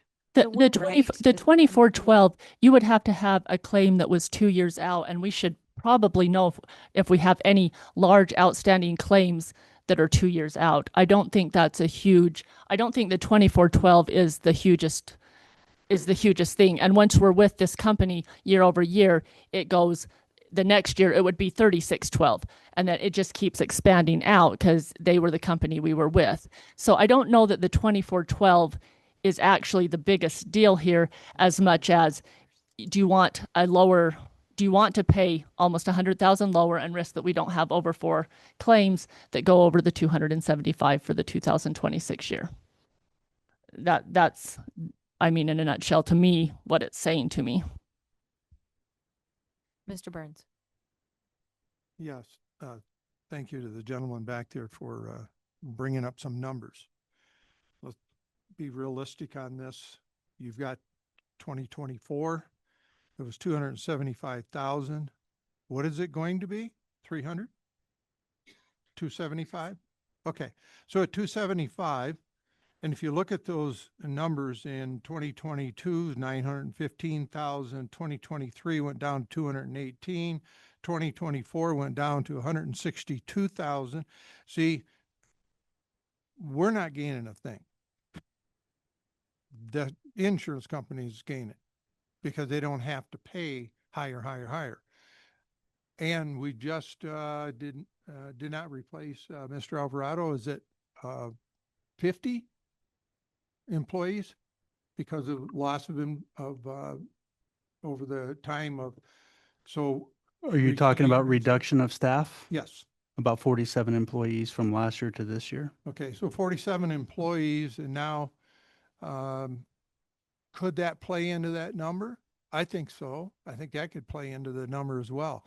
So those numbers that they're giving you and charging you for is based on 2024 or whatever, and now we've got 47 less members. And I think that's what this gentleman was getting at, in a way that they're taking a risk, but that risk is lower and lower and lower. Well, and that puts us in a position that we need to think, because the reason why I asked Mr. Alvarado how that fit into budget is just exactly that. I wanted somebody to look at those numbers and stuff. Fortunately, this gentleman was here and threw them out there because I don't have time to do that right here. But you have to look at all of that before you really make a final decision. Now, you can make a final decision and say, we're going to go with that. But the question is, how much money are you losing? Could lose. Well, or, you know, I'm just saying, because of those changes, you got to stop and think about those things. And I think that's a factor of just looking at the numbers, see what we have, how many people do we have now we're paying insurance for, and how many we did even last year.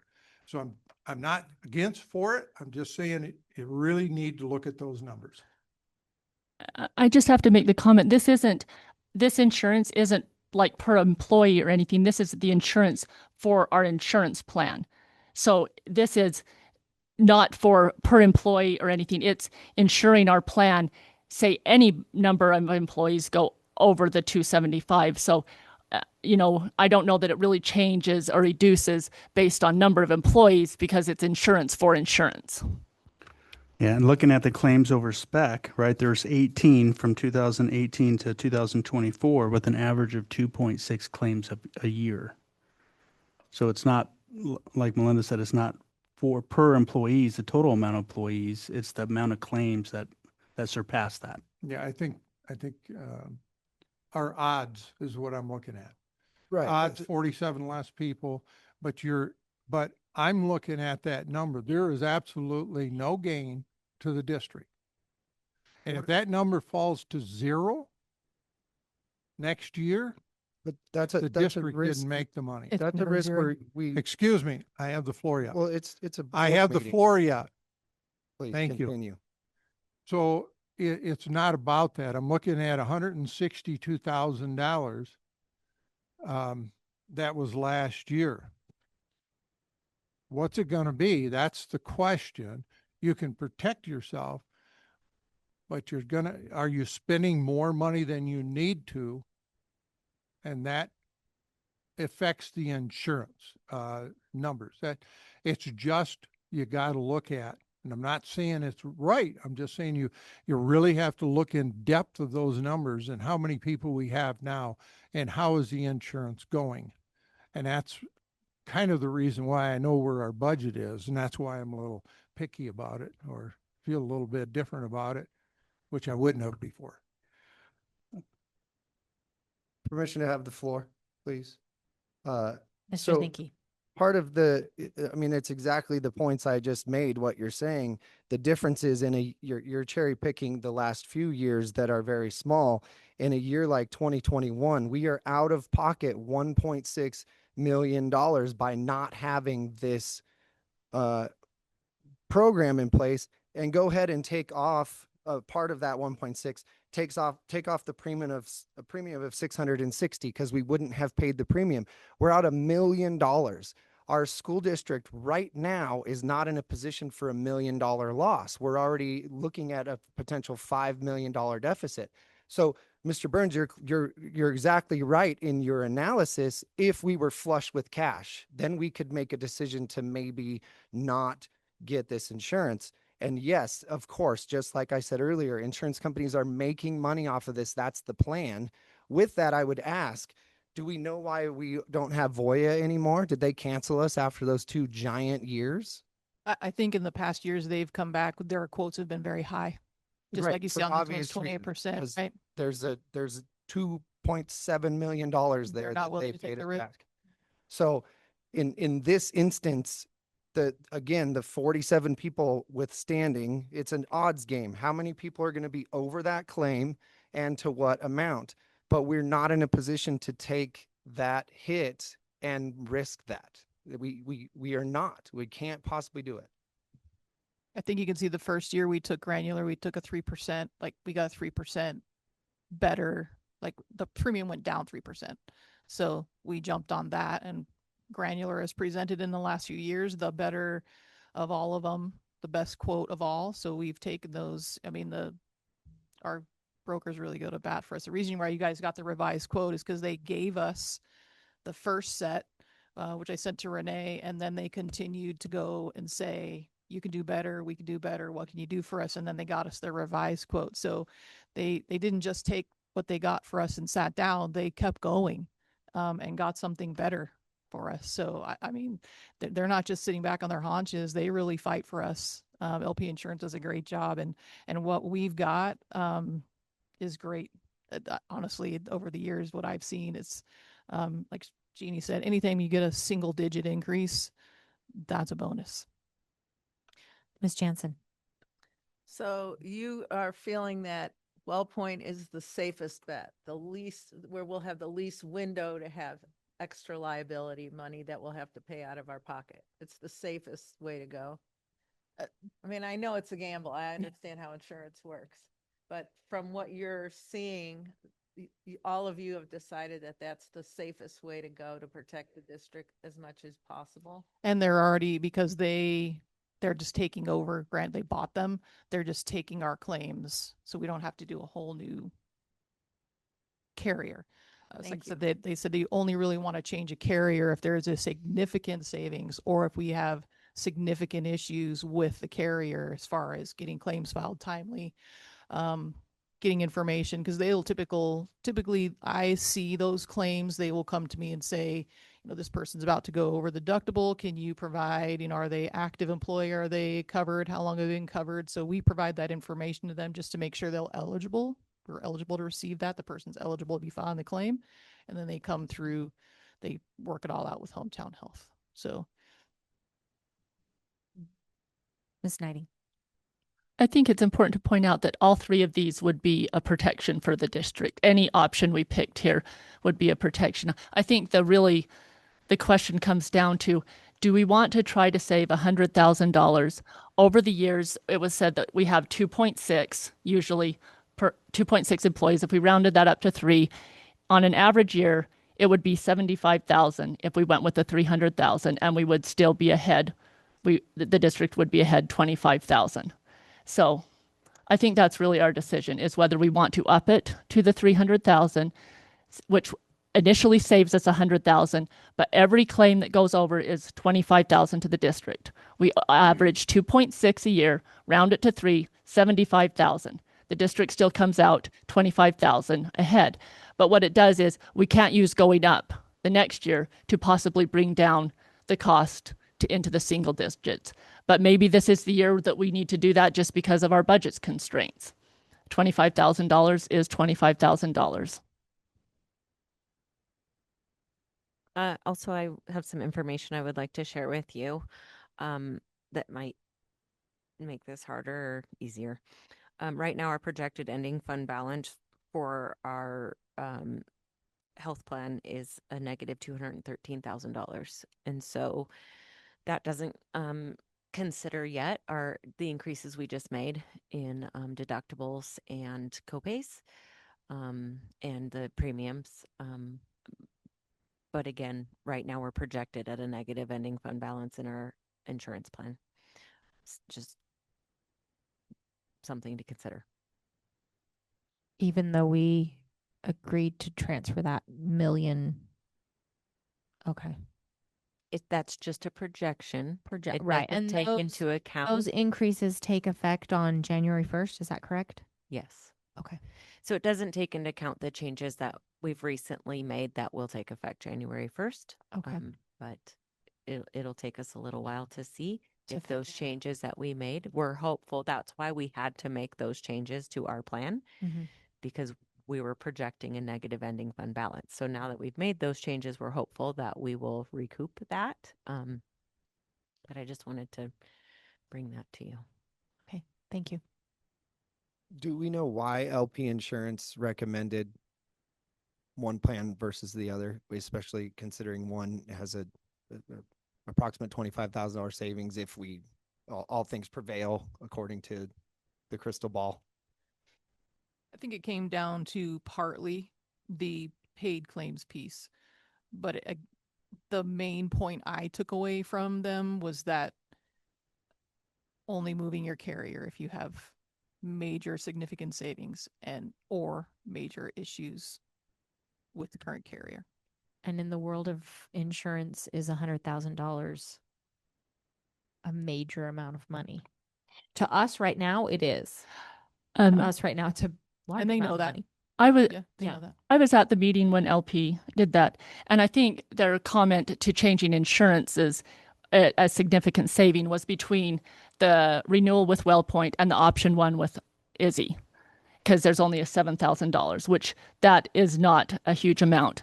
I think their idea of not going with option two was, in the insurance world, they were saying if you already have it down to a 5 or 6%, that's under under 9%, and only use that option when you really need to bring it down.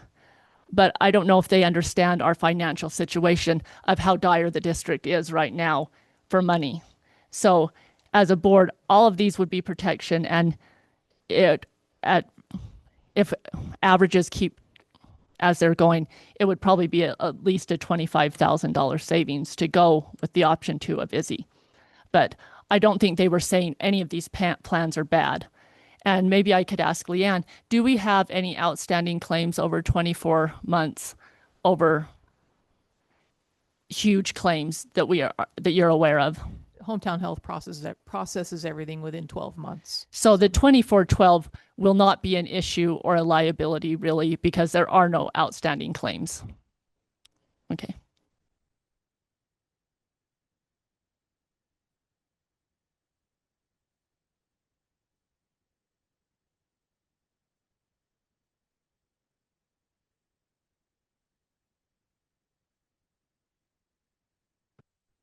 Leanne, if the I'm board feeling doesn't for it. want to make a decision today, can you share the ramifications of delaying this 1 month to December meeting?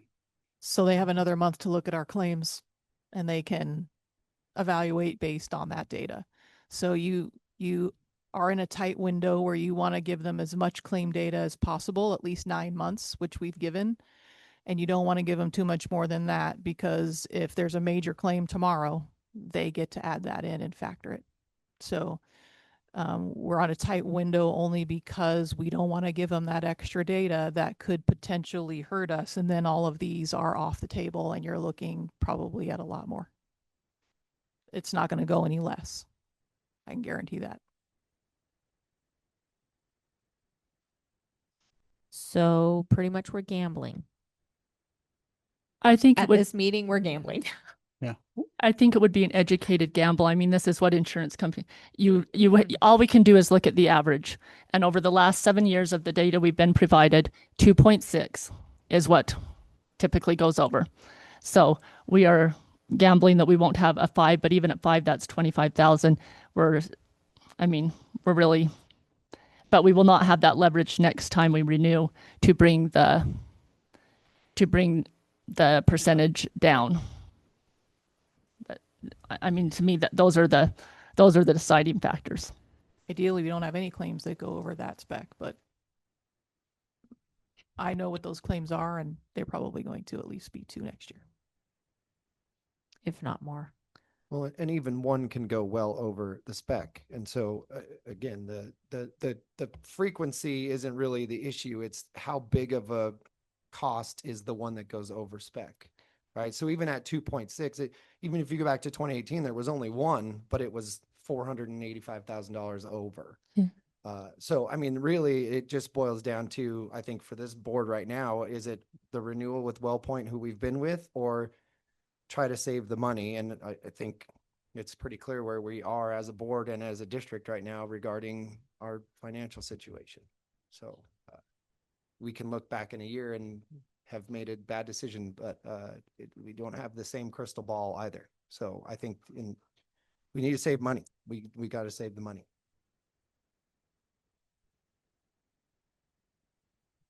With a plan. Sorry, make that clear. We need a plan, and we need to pick one that saves money.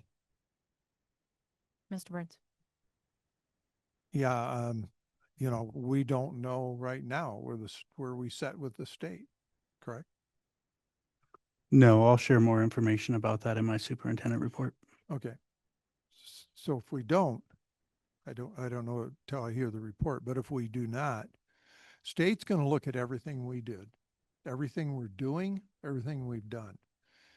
Have we done our part? That's all I'm saying. They're going to nitpick if they help us at all. So I'm looking at numbers. That's what I look at. Would I assume that you would like to go with option 2 of Izzy? Okay. We asked Mr. Alvarado what he recommend. It would be option 2. Thank you.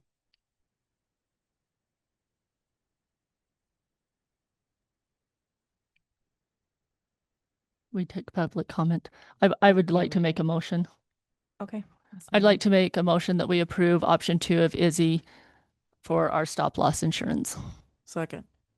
All right, I have a motion by Ms. Knighting and a second by Ms. Jansen. Any further questions or comments? All right, all in favor say aye. Aye. Any opposed? Motion passes unanimously. Leanne, thank you for all your hard work. Appreciate it. Thank you, Ms. Dwyer. All right. On to our number 9 agenda item, our calendar survey results. Ms. Mitchell, thank you for joining us this evening.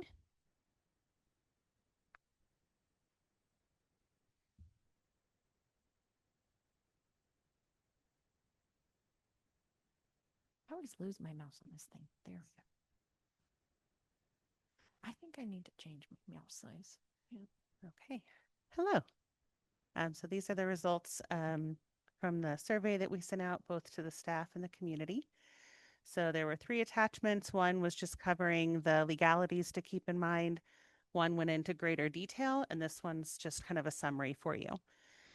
So I want to point out on the first slide here, this was about eliminating the breaks. So they had the option of reflecting their preference to keep October and February break, eliminate one or both.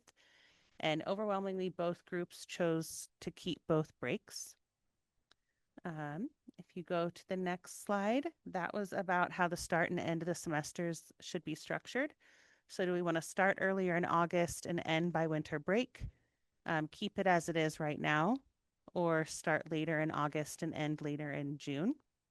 Sorry, start and first semester by winter break. That was the big push there, was first semester. Second semester would move up a little as well to earlier in June or later in May, depending on how we break out the days.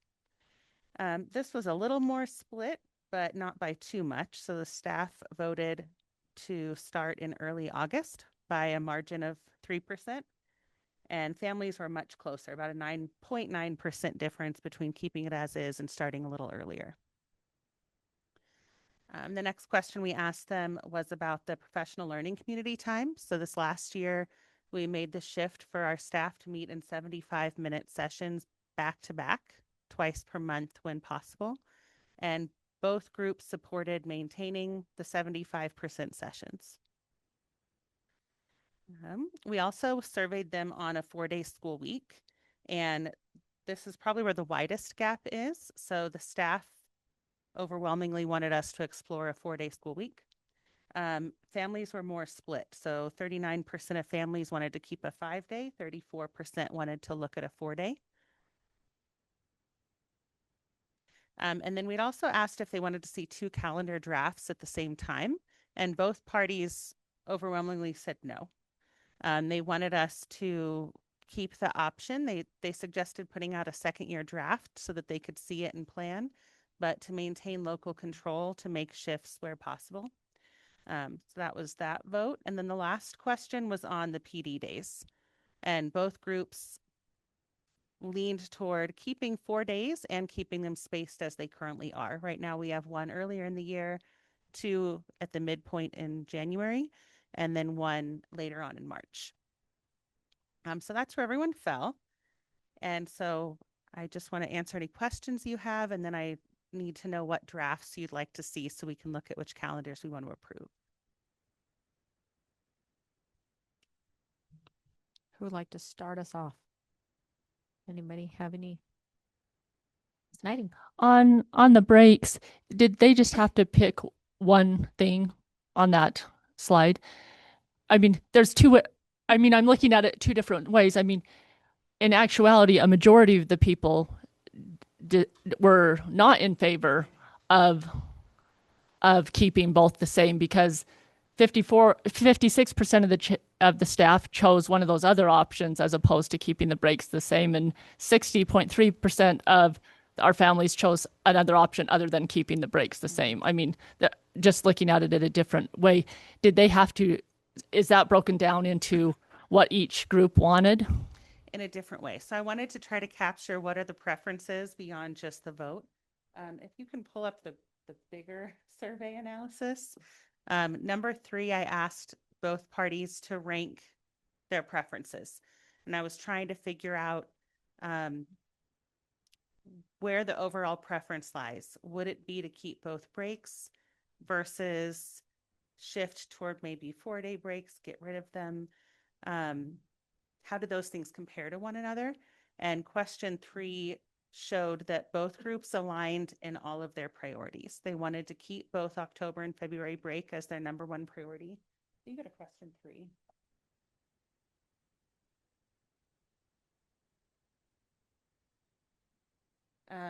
And so the way this was set up is what you're seeing is how many people picked which option as their first priority. And both groups, the number 1 priority was to keep both breaks. And both groups, the least priority they shared was to lose both breaks. Their 4th lowest priority was to lose 1 break or another. And then they were split there on wanting to start earlier, start later. But what both shared was a shared preference to keep both as their main priority and not lose either as their main least preferred option. Okay. Okay, because the chart, I'm like, if they just have to pick one, then really a majority were saying, we don't want what currently is happening. We want one of these other options. But I'm not sure if that's how the survey was set up, that's really what it's saying. They could pick multiple because we also wanted to be able to capture, like, eliminate one if you're going to eliminate one, which one? Because we also wanted that data on February versus October. So do you want to get rid of it? And then if you had to, would you pick October, February? And so given the choice, if they were going to get rid of 1 break, they would choose to keep October and get rid of February. Okay. And so that's the way I would read that. And that's what precipitated the ranking to try to further understand where opinions fell. Okay, thank you. I remember when we started the February and October breaks, and the outroar of the community parents was, why are you doing this? We don't like this. And now we have it. We don't want to get rid of it. So I am of the opinion that whatever we do, we're not going to make anybody happy. We're not going to make everybody happy. That's a better way to say it. We're not going to make everybody happy, but eventually that will just be the way it is, and we all move forward. So if that makes sense.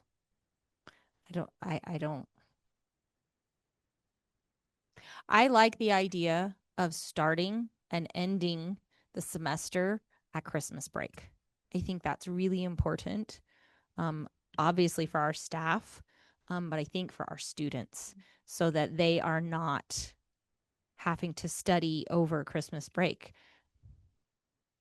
Would you like to say something? Yes, Ms. I Jackson? think that is a very common theme, especially in the high school, because we have finals. So it is very hard to continue to teach, and then we have finals a week after break. So, yeah, I think it would be easier to end the semester before winter break. Great, thank you very much. And that is shared. We do start and end later than a lot of school districts, and the impact is bigger at the secondary level. So at the secondary level, especially amongst our seniors, it gets to be a really tight window to get that transcript and apply for scholarships and get all the data that they need when we close right around Martin Luther King Jr. Day. So the impact is greater on secondary for sure, but that's where we see the ramifications of ending so late in June. January. Do we know how ending in January versus ending in December, how that affects our AP students? There's the impact that they start later in August, so they have fewer instructional days by the time they take the test in May. then So we're not somebody had helping started them. a little earlier in August. Okay. No, they have 2 weeks left for their AP exams than everybody else on their stats. So our students in Douglas County are behind when it comes to their AP exams because we do not start earlier like everyone else. But we also have to remember it is hot in August. Up at the lake, we don't have air conditioning. Ms. Jansen. So Dave and I met with a bunch of high school teachers about a year and a half ago. And then one of the things that many of them said is that they would like to have the first semester end before Christmas vacation. So, you know, that was many teachers. Mr. Burns? Yeah, it almost feels like missing how well it would work with the kids. And, you know, I just got to look back in the horse and buggy days when I was there. We had classes. We had November. You had 2 days off for Thanksgiving. You had Thursday and the Friday, and then you went back Monday. You had the normal holidays. But when it came to Christmas, you had 2 weeks solid there. You had all of Christmas, and then you had spring break, and I think that was around Easter, period. And that put us in a frame of even though I may not have liked it then, I understand today that when you have let kids off, every time you let them off for a time, and I've heard this from teachers when we met, now they have to spend a whole week bringing them back up to speed from the week they just had off. And I think we're losing teaching time. That's my observation. May not mean anything, but that's the way I think we need to get back to that. Summertime around here, them kids don't want to be in school. So my goal was to capture community comments. So we did allow comment on every single survey question, and they're all synthesized there for you. And there was a mix of both of those thoughts. So a lot of people stressed that the breaks provide a reset, both for the staff and the students, time with your family, time shared, that you don't have the learning loss over a longer summer that data sometimes shows that is a risk of a longer summer. Other people highlighted having to reset the student behavior. There was a brief conversation in the bigger document from a comment that talked about even shorter breaks would be shorter windows of recidivism, not recidivism, but loss of learning. So all of those comments were there. I think the data shows, the way I'm reading it, that more people want to keep the breaks than lose the breaks. But both sides of those were discussed in public comment for sure. Sure, I mean, think about it. Sure, they want to do that, but I'm thinking of the kids. What's the best for the teachers and the kids? Because I'm sure if I was a teacher, I'd be frustrated having to go back over and bring these kids back up to speed and spend about a whole week doing it from the week they just had off. I understand that. And we did hear quite a bit of that, didn't we? So, okay, I'm done. Mr. Zinke. So I'm wondering, I see the old questions or how some of them were asked.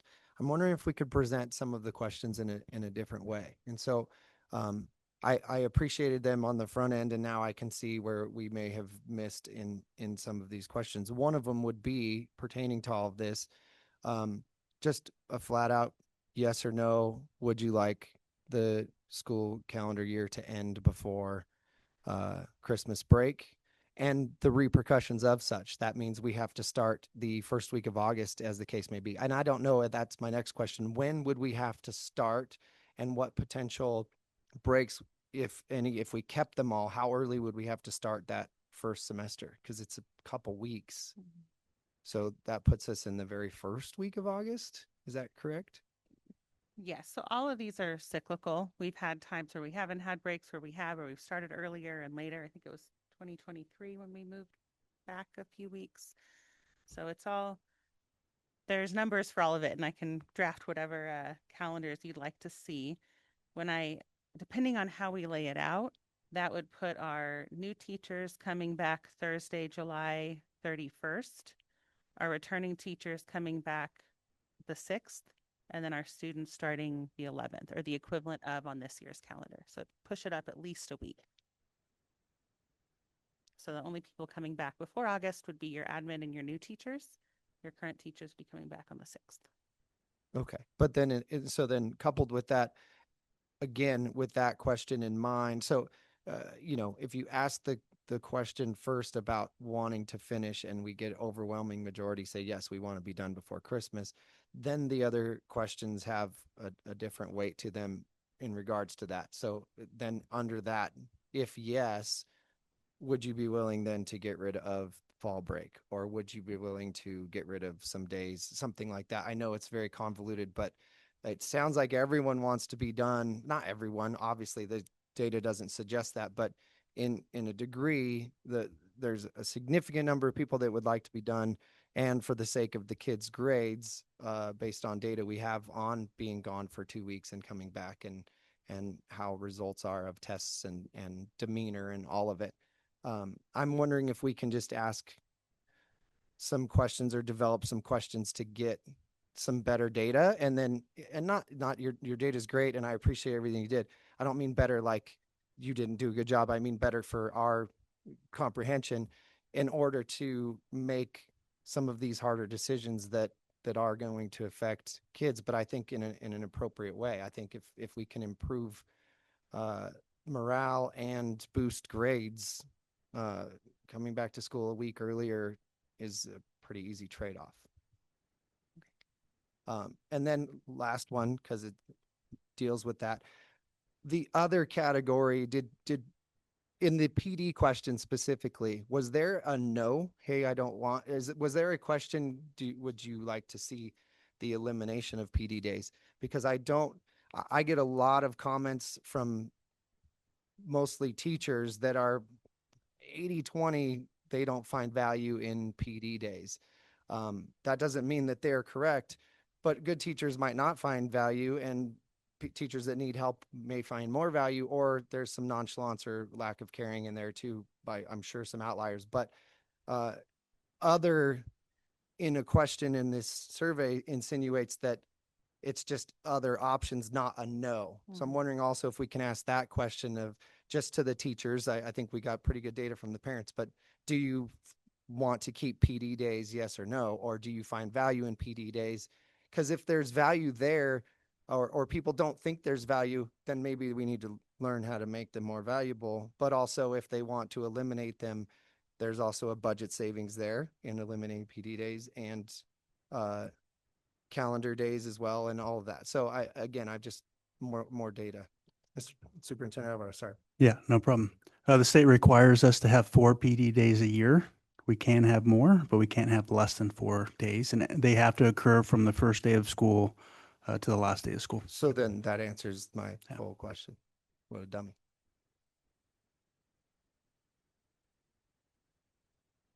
So in order to get out before Christmas, would it be reasonable to say you have 2 options? You can start earlier, you can get rid of fall break. Would both of those, if you got rid of fall break and you still started at the same time, would that get us out by Christmas? Yeah, that'd be a return to the calendar that we had up until the 2022 school year. So we can start the midweek on this current calendar, August 4th.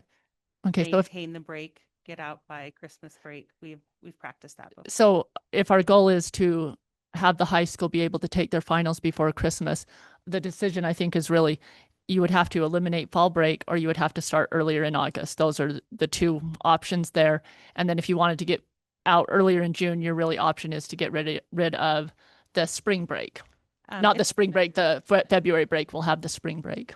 It's not an either or, but I can draft whatever examples you'd like to see. But we do have recent calendars where we have gone back a little earlier in August, kept the October break, gotten out by Christmas, and then had the fall break and gotten out 1 week earlier in June. Yeah, but I mean, those are really our 2 choices in being able to get out before Christmas. Move the calendar up in August to start earlier, or get rid of the fall break. And I would imagine you have a pretty big discrepancy between high schoolers and middle schoolers and elementary schoolers, right? Based on the necessity for getting out early. Both in high school, getting into school early helps with sports because we start a week later than all of our competitors that we play, not for practice, but for actual events. We've had plenty of meets before school starts. But also in the reluctance to say yes or no, we have a lot of students that it doesn't affect to get out before Christmas with finals because they don't really have them, right? Elementary school kids and Oh yes, I mean, definitely it would be, the high school kids are more affected, even with the AP tests starting, 2 weeks behind other schools, but the standardized tests start there in May for everybody. So, and it certainly hasn't affected our AP scores. Those are off the charts. oh, we're doing great, but Yeah. but if it is the goal of this board to Yeah, to get exactly. out before But Christmas. could it be better if we started earlier for that purpose of having those kids in class and completing that coursework? My only concern is we have a board policy that states that the lake schools and the valley schools have to have a very similar start time On or around. on yeah. or around, right? So within, I would say, a few days of each other, it has to start. So I don't know that we could start school here in the valley at the beginning of August and then 2 weeks later have the lake school start. So we have had that, I know we've had that in the past, but we and it's very frustrating for new teachers because they are not able to start Right. and do the training with Mhm. like their peers down here in the valley. Right. But starting towards the beginning of August, It's hot. It's hot. It's hot. It's 85 degrees. And those buildings get warm. What's the temperature in the middle and the end of August? Still warm. Couple degrees. I mean, I think it's the same. So the hard part there is the board policy states on or around South Lake Tahoe and on or about the valley. So Yeah. we are tied to California start time. Yeah, I brought Okay, this. we need to change that. I brought this policy last year to the board to suspend it, to provide us a little bit more flexibility and revise it. Right. And we haven't revised it yet. Well, the board did not want to suspend it, but we can bring it back as a revision. I think we should. Okay. We'll bring that back. Yes. Okay. Mr. Burns. Ashley, you've been doing a great job. I would like to see a schedule gets us out for Christmas and drop the break in the fall. I understand to keep one in the spring because we've got so much going on. It's long term too, but shorten it up as much as possible in August, but still get us in Christmas. Just taking notes so that I get the right draft for you. I'm not. And then as far as the after Christmas, after return, what I'm looking at, you have 3 times instead of 4, you're at least cutting one of when the kids come back. And the teachers have to bring them back up to speed. You've got after Christmas and New Year's, you would have, when they start in the fall, you of course get them started. Then there would be one at Christmas and New Year's that they have to bring them back up to speed. And then the spring break one, which is, I don't know, typically around Easter or whatever. And then they would have to bring them back up to speed after that one, and that's it. So I'm seeing 3 to where the teachers would have to at least do that instead of having 4. At least it's cutting one of those.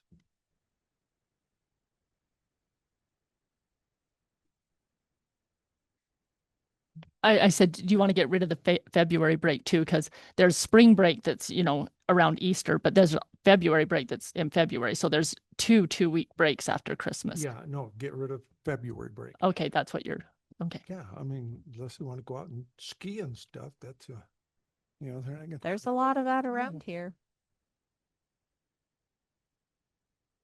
So I'll present a drafted calendar, dropping both breaks and ending by winter break. Are there any other drafts that you'd like to see? Ms. Miller? So one other concern that I have with starting earlier in August is we do live in a high desert area and we have fires and we have had to evacuate. Sometimes it's more towards the end of August, but we've had 3 fires that have happened all during August. So that's smoke inhalation along with potentially no AC and no way to ventilate for some of our schools. So I'm concerned about starting earlier with our fire seasons that we didn't have one last year, but that's not to say that we don't have historically we have had fires. Do you want to see a draft that would mimic this year's, just placed onto next year's, that starts at the same time, like around the week of the 18th, 19th? I would like to see that and maybe then not have the October break. Like would that, if we started around that time, would that then still allow us to end the semester before Christmas? Does that make sense? In that draft, would you also like the February break removed as well? I'm not opposed to it, but I'm not in favor of it either. Well, just so she knows what to draft. So start at the same time and remove the fall break, and then do you want her to remove the February break in that draft? Just have one that doesn't have those breaks in it anymore. Sure. So the first request was to draft a calendar dropping both breaks and get out by Christmas. And yours is to. So that sounds the same, but I don't know if Dave was proposing starting earlier in August or starting at the same time. I want it much start as late in August as you can. Okay, so Still be out Christmas. So it sounds like maybe taking it back a few years to what we used to do here in the Valley. So, I appreciate all your hard work. And I know that, there's, we've talked about a 4-day week, but we don't know what the cost savings, we would do that more for cost savings than for convenience. So I don't know if that's something that we necessarily want to put a calendar out for till we make that decision. We cannot determine the cost savings at this moment. That's a very deep analysis. Right. Fundamentally, based upon my philosophy, and I believe our cabinet's philosophy, a 5-day school week is what's best for kids, being in school every single day. Right. Because then they're not in quite as long. So do you have clear direction of what calendars you're making? Have we given you direction here? Totally confused you enough. What Do you want anything besides the calendar where we start as late as possible, remove both breaks, and get out by Christmas? Is there any other options you'd like to see presented? So I think maybe having a few more of instead of having a whole week break, having a 4-day weekend or, here and there so that we're not out the whole week. We don't lose as much as while our kids are out. And I don't know if there's any way to coincide that with PD days. I know at semester doing our PD days before we come back and the kids start a new semester. That's what our teachers wanted this last year, which is why we placed them. I should not say you did a fantastic job with our calendar and why they got placed where they were. So maybe, taking those into account as you place them towards the beginning, towards, the middle, so that we can utilize that time to the best. I have had a few parents reach out to me with thoughts of PLC time, maybe making it on a Friday. I don't know how advantageous that would be for families to send their kids to school that day, which is, I think, why we decided to do a Monday. But then they could just hold them out on Monday if they wanted to be gone that day. So I don't know that. That was a common comment people provided. Right. I don't know that there's one over the other that's better for that. And possibly, if we got rid of October break, possibly is there a way that we could have the week of Thanksgiving? I know other school districts have that whole week off. It would be an additional 2 days. I don't know if that would work, but it would be nice to see a calendar where the week of Thanksgiving was off, especially if, we got rid of October break. That would be a nice break and people traveling. Well, and we'll still have Nevada Day, right? So we still need that. We'll 'cause still that's a state holiday. we'll still have that. So In regards to Thanksgiving and PD days, what if because you wanted to do those PD days in the first semester, so it evened out those days. What if we did that Monday, Tuesday of Thanksgiving week, which would give families the time off, but then also it would still put your PD days in that first semester?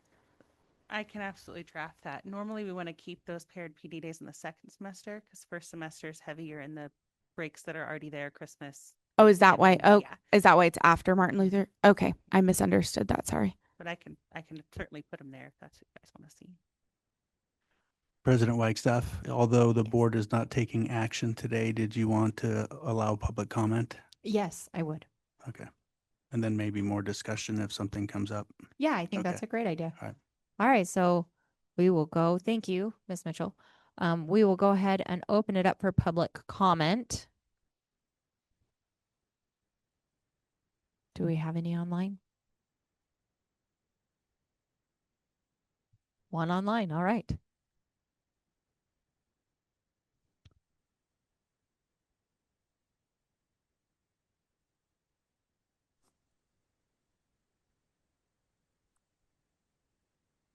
Can you hear me? Yes, go ahead. Hi, I'm Joshua Lang. I'm a teacher in the district. I'm just kind of wanted to say I'm a little disappointed that you guys did a survey for the calendar and then are right now, pretty much from what I'm listening to, are ignoring the survey and not really listening to it, and just it kind of makes us feel like you're not listening to our opinions at all. And so that's kind of disappointing that you guys are going in a different direction from the survey that you asked the public for their information to provide. That's pretty much all I have to say. Thank you very much. Go ahead.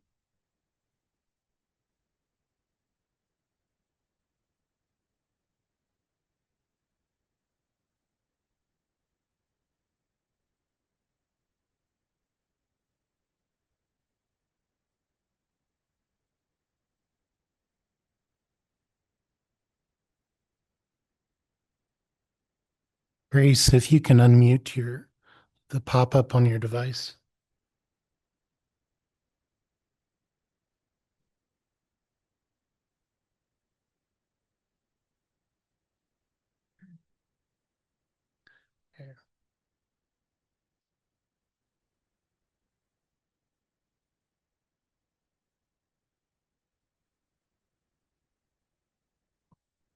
While we wait for the public commenter, we'd like to have Assistant Director of Ed Services, Leslie Peters, make a comment. Okay. Thank you. I just kind of sitting back and taking in kind of where the district is and big decisions that you guys have to make right now. I don't know from where I'm sitting and my time in education that this would be the year based on survey results to make a big change to the calendar. I think there are extremely big changes coming that we haven't even all considered that are going to impact morale and culture in the district. And we know that that's already been impacted by just the unknown of what's happening. I'm not sure that this is the time to make a big change. The other thing, we have been really working as a district, and our school administrators and teachers have worked hard to decrease chronic absenteeism. I think an unintended consequence of getting rid of some of these breaks is that we still have families that say, gosh, going somewhere in October maybe is more cost effective for my family. Maybe there's fewer people to have to contend with to take that vacation. I think that we have teachers who are working hard every day in their classrooms, and we have some tough, challenging situations. I think we're still going to see I think we'll see an increase in teacher and staff absences because October rolls around and that's a hard time of year. February rolls around, it's hard. Our teachers need a break. And so I think this may not be the year to do that, knowing all the other big decisions you have on your plate. And I think there could be some unintended consequences that impact kids not being there, teachers and paras and staff not being there as well. So I just wanted to share my thoughts on that. Thank you very much. Very insightful. I appreciate it.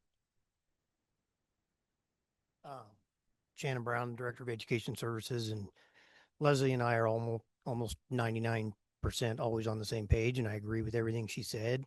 And listening to the conversations, I totally hear the concerns.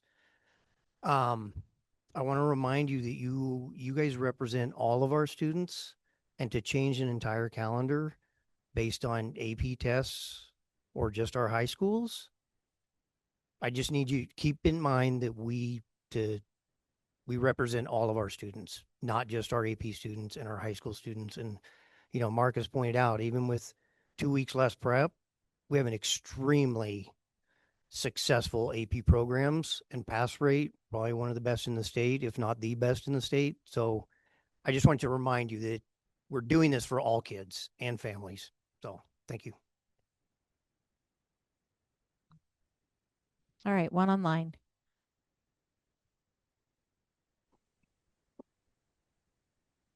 Hi, this is Jeremy Height, a teacher and parent within the district. I just wanted to point out that there are many benefits to a 4-day week beyond just any financial benefits. I know in years past, Keith Lewis and other superintendents have come up and said that there was a very hard time hiring teachers. So as such, you got to ask yourself, is it better for a kid to be in school 5 days a week with a long-term sub, or 4 days a week with a licensed certified teacher? As a teacher at Wattell, I know that if we weren't 4 days a week, I would take my national board certification. I would take my multiple credentials, and I'd probably head somewhere else. But the 4-day week is appealing to me and my family.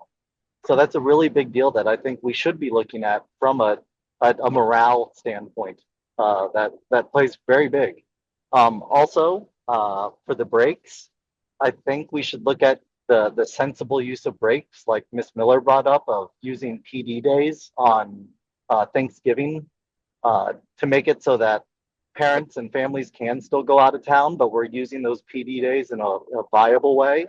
Right now, I know that there's people within this district that call certain months like no school November because of the amounts of PD days and early outs and things like that we do that hinder our school time for our students.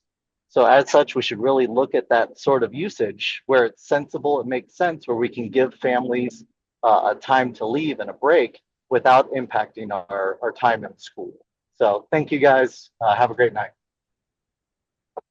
Thank you very much. Any more online? One more? Okay. Hello, my name is Kathy Johnson. I am a parent and teacher up at the Lake Schools. Just in regards to the board policy for when the Lake Schools are supposed to start and kind of tie it to South Tahoe, just wanted to make you guys aware that we are, the parents and families up here at Lake Tahoe, we interact very closely with South Lake Tahoe. And so a lot of our students do sports and camps and other enrichment activities across the state line. And if we start earlier and we are misaligned with South Tahoe, our students miss out on a lot of those opportunities. And with all the electives that we've already lost at our schools, it's a huge benefit to our students to be able to participate in those activities. Thank you. Thank you very much. One more? I keep saying one more. I should just say next.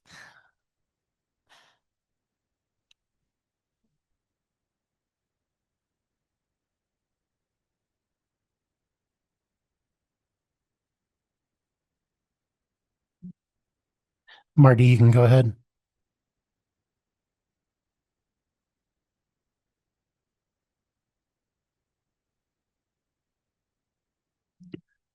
Marty, we're not able to hear you. Okay. Marty Switcher, Gardnerville resident. Can you hear me? Yes, we can. Okay. A couple of thoughts. I do concur a bit with Leslie Peters' assessment that this might not be the time to necessarily reset a calendar, but to investigate possibilities even for the following year. But just a couple of things. I had a question, first of all, on the survey. How many respondents were there from the parents and how many from the staff? If it's a low number, I'd be concerned that maybe the weight of that survey may be carrying more than it actually is worthy of. If it's a high number and represents the constituent groups, I think that's fine. My second comment is about starting the semester earlier in order to end it at Christmas. When I was at Douglas High School, we made a real effort to do that for a couple of reasons. One, we had students who would leave the high school or come in, and sometimes their credits weren't accepted leaving the high school because they weren't able to finish the classes and for us to post grades. So there was a detriment for students leaving, and then students enrolling had already finished a semester and they had to wait 2 weeks before starting class. So that was one of the big pushes, was to align with a more national standard of ending at Christmas break. In order to do that, we had to start the semester quite a bit early, and I don't remember that we had the October break. So for consideration on that. Again, I think this might be a good point of discussion, but I don't know if this would be necessarily for action this year, honestly. Thank you for listening. Appreciate it. Thank you, Mr. Swisher. I can answer that just so the board has that information. 659 responses from families, 307 responses from staff.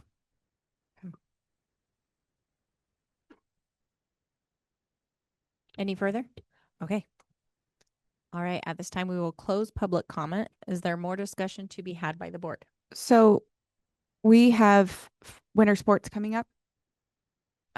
We both high schools, they both have ski teams, and states usually fall during our ski week break, where their students are going to be taking 2 to 3 days to go ski for states, so during that February break.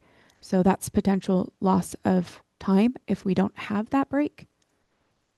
Just to be also aware with the winter sports. How many days earlier would we have to start in August and get out by Christmas and still keep all the breaks? I mean, just give us everything we want. 5. So I just need to. But I mean, and we're not deciding on any calendar. This is just to bring drafts. I think we should bring one back that matches this year. Okay.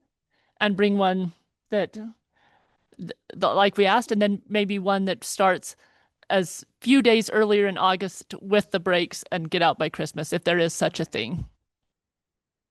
For Ashley's sanity, couldn't we just do that calendar and use some deductive reasoning and eliminate a break and move the days forward in August? I mean, we really just need the one calendar, and then we can pull days and move days on our own, right? If we pulled October break, we would start a week later in August. If we kept October break, we'd be a week earlier in August. I mean, I'm splitting hairs here, but I think one calendar, we could do some pretty good deductions on our own. I don't know. I don't want you to make 27 calendars on special interest. That's true, Marcus. That's a pain. So how much time is it to make a calendar? I mean, would you want to just do one calendar and then we can look at it and go from there? Some of these already drafted, kind of precipitating the data results. So I have the one that mimics this year's. I have one with 4-day weekends having eliminated breaks at that request.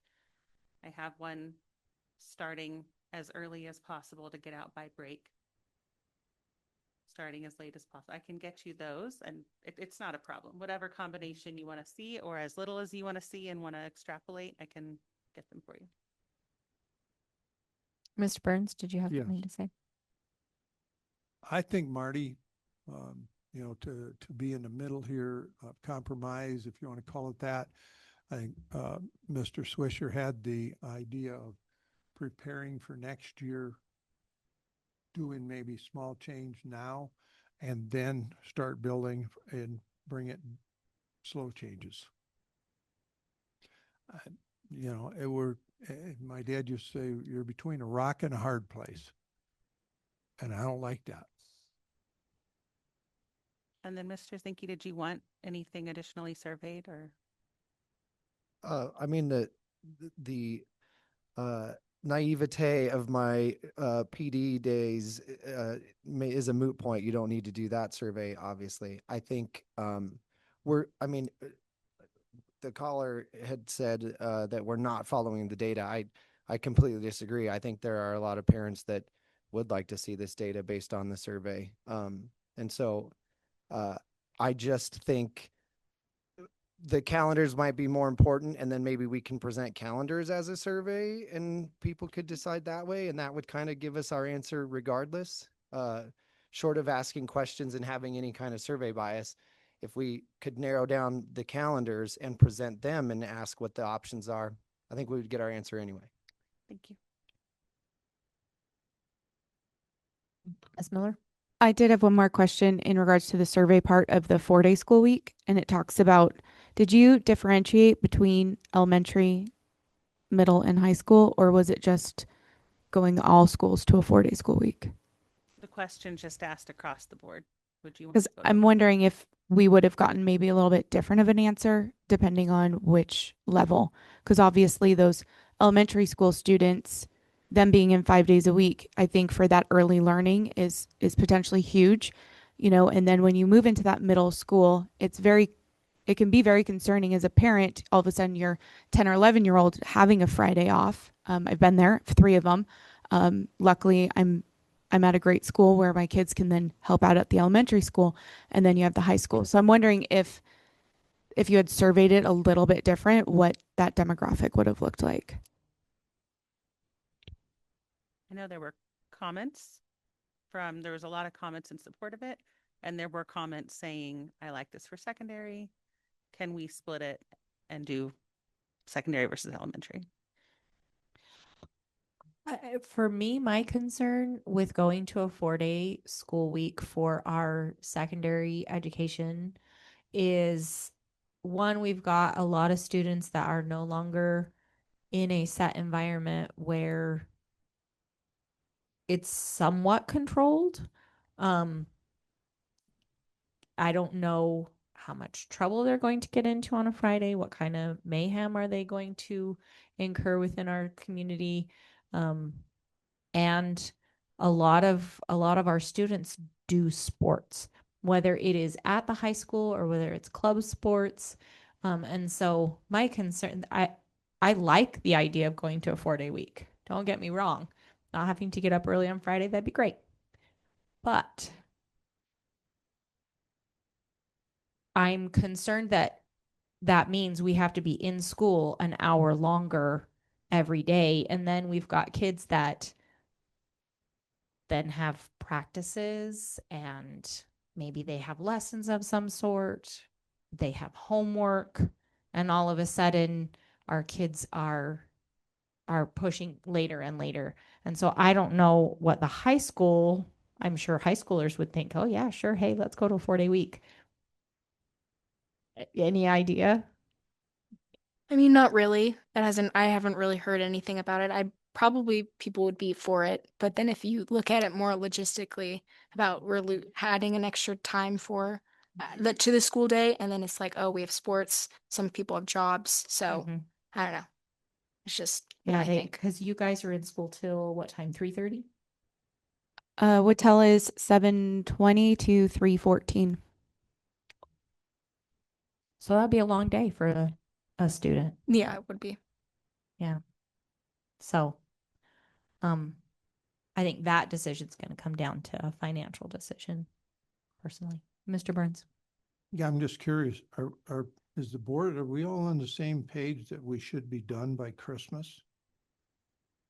I think we're not there yet. I think we were looking for the data to help make a determination and also look for more parental input. And I mean, even from Miss Jackson, I would love to know what she thinks about the breaks, or if she has a feel from the students on the breaks, because yes, the feeling you mentioned it in high school, mind you, I made this point earlier. This is high school. I think that's who wants to be done before Christmas break. I don't think it matters as much to middle and elementary schools, but being a student there, if you could elaborate a little bit on the October break and what the general feel is. I'd imagine kids want days off. So Yeah, I think so. I think everybody loves breaks, and I think it's a good opportunity to have like just time off from school. But I think just the main thing is it's just hard to take finals after you have a 2-week break.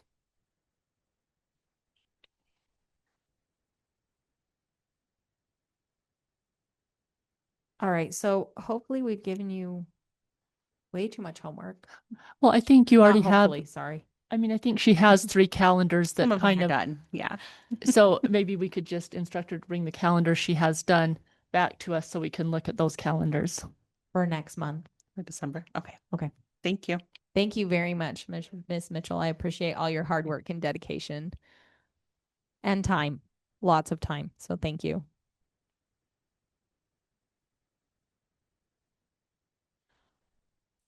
All right. At this time, we would like to turn it over to Miss Jackson for our student report. All right. We don't have a lot of sports updates because we're transitioning from fall sports to winter sports, so that's going to be starting up. Some club updates. The HOSA club at Douglas High School.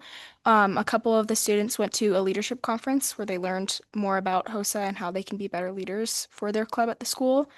That club is also doing a blood drive on next Tuesday where people can donate blood. And then the Skills USA is holding a food drive where they just donate canned foods into a little bin at the high school. And then the JROTC is having a coat drive as well. I know the middle schoolers had a little assembly about the CTE programs where a couple of the students from the classes at the high school went to present and just kind of get them informed about that opportunity that they have at the high school as they're signing up for classes. Some fundraising things. This afternoon, the Block D had their annual turkey drive. And we went to Smith's and we bought a whole bunch of food for the local food shelter, and it was really fun. And it was about like somewhat over $4,000 is what we spent just buying a whole bunch of food, and it's all community donated. And we even had a couple people at the stores giving us cash and say, here, get some more. Like, this is really awesome. And then for me, this week I went to both Pawalu and CVMS to talk to their leadership class and just to kind of explain what I'm doing as their representative and how they can help me. And I just was like, I just told them that if there is something on the agenda that arises that I need their opinions about and what they believe, that they can always contact me and say, because I just want to make sure I represent them, because I'm at Douglas High School and I can't always be there to hear what they're saying. So, and I feel like the leadership students are the best people to do that because they're good students and that's kind of their job is to also represent their school. So if something arises on the agenda, then I will probably email the teacher to kind of like gain a consensus, and see what they think and properly share their opinion. I would also like to see if I can get into contact with the WTEL if they have a leadership class or a student council to kind of like talk to them and again represent them. And I think this is an awesome way to make sure that the student representative is doing a good job in representing the entire district and all the schools. Yeah, that's it. Thank you. Awesome. Thank you, Miss Jackson. I appreciate your time. All right, we will go into board reports. Susan, would you like to start us off? So I went to 4 wildly important goals meetings at Minden Elementary, Aspire, Douglas High School, and CVMS. And I also went to the Nevada Department of Education Regulations Workshop, which I'll talk about later when that comes up. Oh, just go ahead now. Okay. Yeah. So it was really interesting. It was in Carson City. And the people who wrote all these changes were actually there at the meeting. And then we had the new the interim superintendent was in Las Vegas, and we had him on the screen on Zoom. And we went through all these 11 different changes. So there was like a proposed change to seek and provide guidance on the development of model plans for the management of crisis, emergency, or suicide. That was one. Let's see, I'll read you. I'm not going to read them all but a lot of it had to do with accountability and assessments. And something I was impressed with is that part of all of this was to get rid of any redundant policies or old and outdated. So the people who created this spent a lot of time getting rid of a lot of redundant policies and really cleaned it up. So that was real interesting. And then there was a discussion on capacity. So they needed to determine capacity and student teacher ratio, and they did not consider that portables counted as capacity. And I was kind of surprised by that. Only permanent structures. So there's other things that they were talking about, which was a lottery system for open enrollment. And they wanted flexibility for keeping siblings together, trying to get more transportation funding, and health and safety is the top concern. So I guess Catherine not being here, I'll be going to this meeting ongoing. I made a few comments, and actually the interim superintendent thanked me for being there. It was very interesting. Thank you. Thank you. Mr. Zinke. Would you like me to do the Parks and Rec right now as well? Or okay, go for it.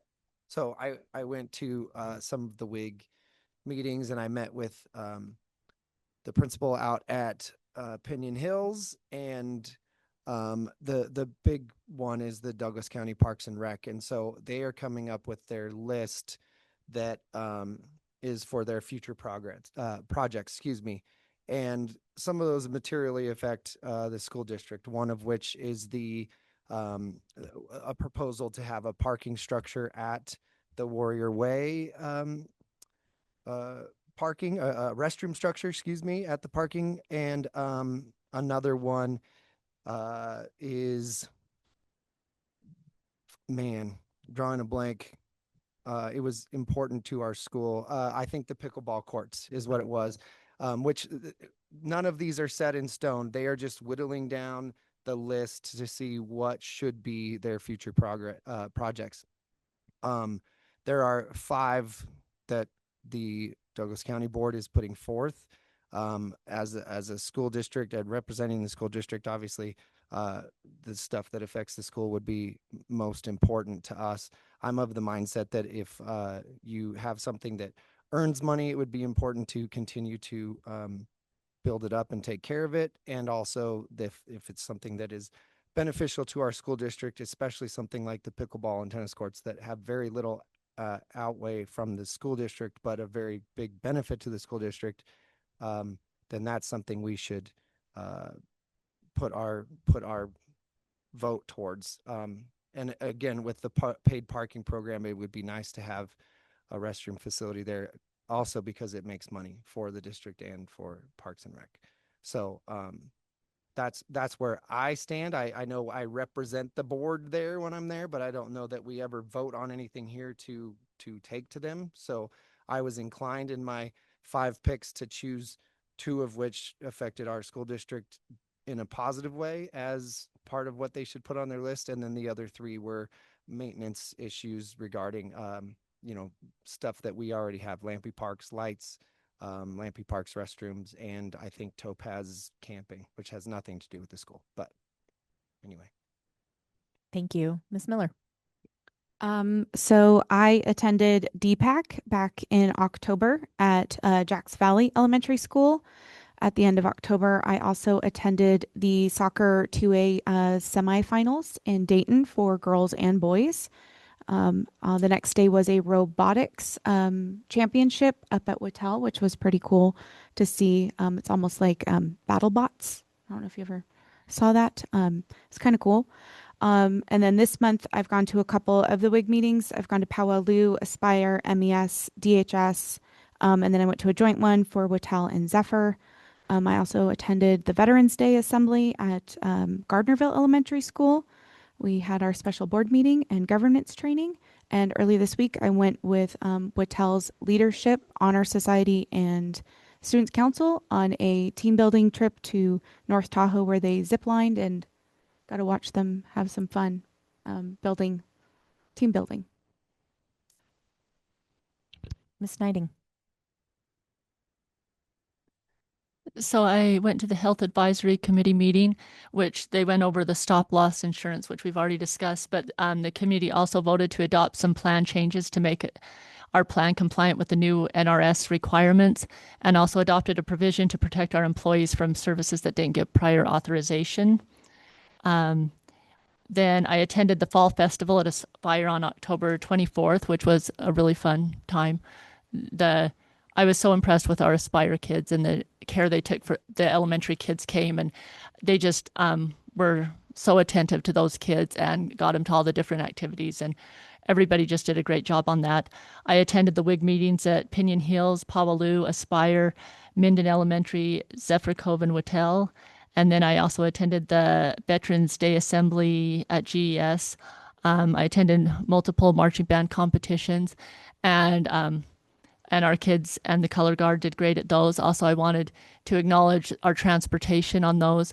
One of our bus drivers even helped push speakers up the hill. And, you know, it may seem like a small things, but our staff and our teachers really go above and beyond to help make our students successful. So I just wanted to mention, I was just so impressed with, you know, the transportation that, you know, drove us to these. And then also I attended the board governance workshop with Dr. Ellsbury. Mr. Burns. Yes. I also attended Dr. Ellsbury's course that he had with us. It was planning the trustee handbook. So everybody can be on the same page, no pun intended.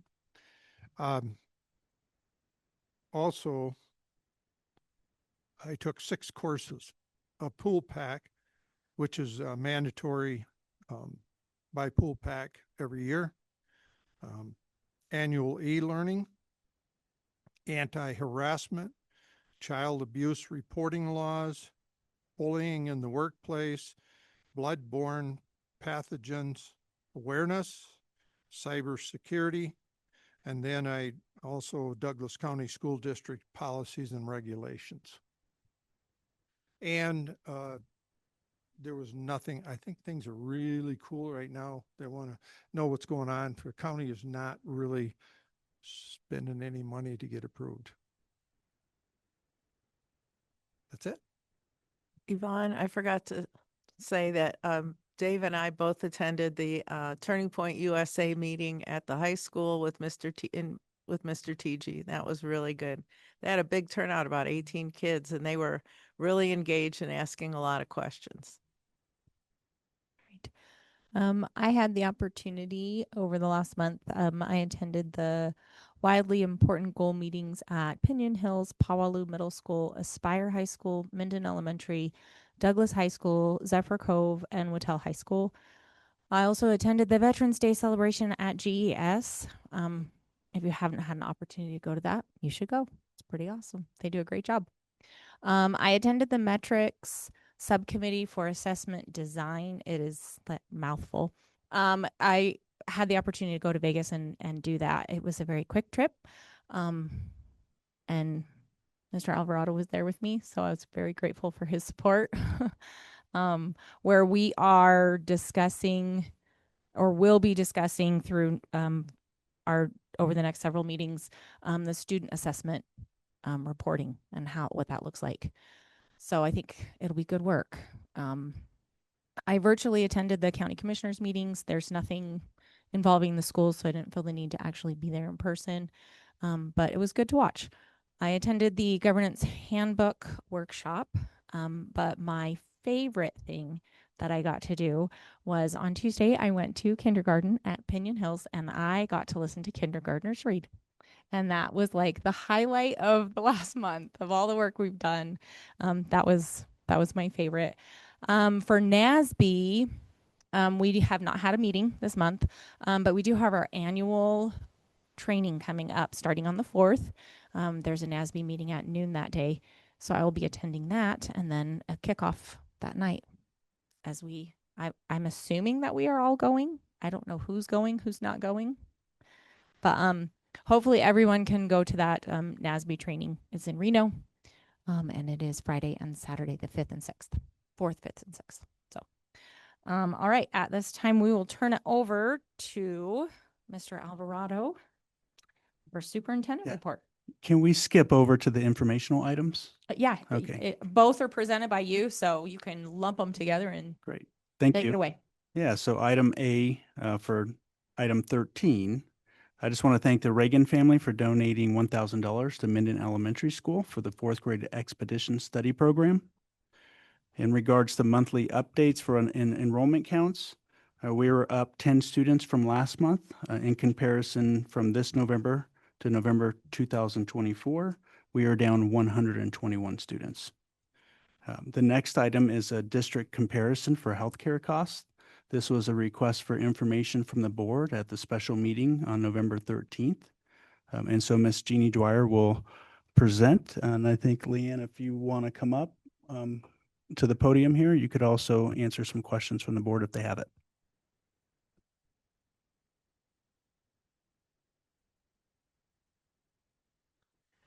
So Leanne puts this information together for our health advisory committee when we are looking at our plan and any plan changes that we need to make, or when we're looking at just the health of our plan. I feel like this is pretty recent, the last couple years that we've put this together and brought it forward. This is a little different than the one that was presented at the board meeting in October, the October board meeting, because Leanne was actually able to do some research, and so she added our changes, and she was also able to see Carson and Lyon had she goes on and reads their board minutes, watches their board meetings. She's amazing. To make sure she could fill in the cells. She's actually was able to fill in most of the cells. There's a couple you'll see question marks, and that's the information she was not able to find. So in looking at this, you can see that our plan is it's a good plan compared to other counties.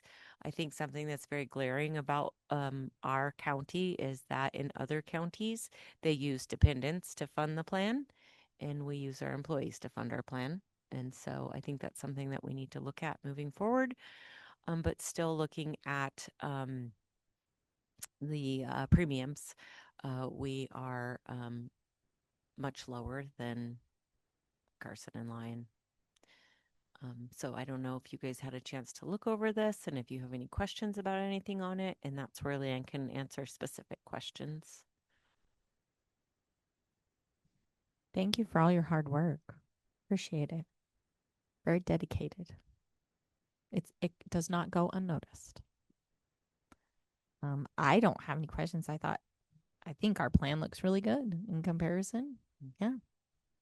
I think it's, we offer dental and vision included. So that's good. Yeah. For a family that wears glasses, that's huge. Yes, Ms. Knighting.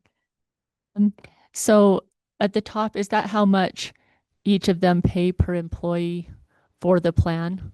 The $950, the $1,021, is that what each school district pays per employee? Correct. Okay. And then with a spouse, and is that what the employee pays if they want to insure their spouse? Correct. Okay. Yep. And you notice in Carson's, I put in there if you just want medical insurance, but if you drop down to the total cost. If you're adding in dental and vision, you can see the cost goes up there just because I added that in. So if you have an idea that, well, you're paying $595 here for your spouse, whether you want dental or vision, it's part of our package. You have to add it in. I think this shows how good our plan really is.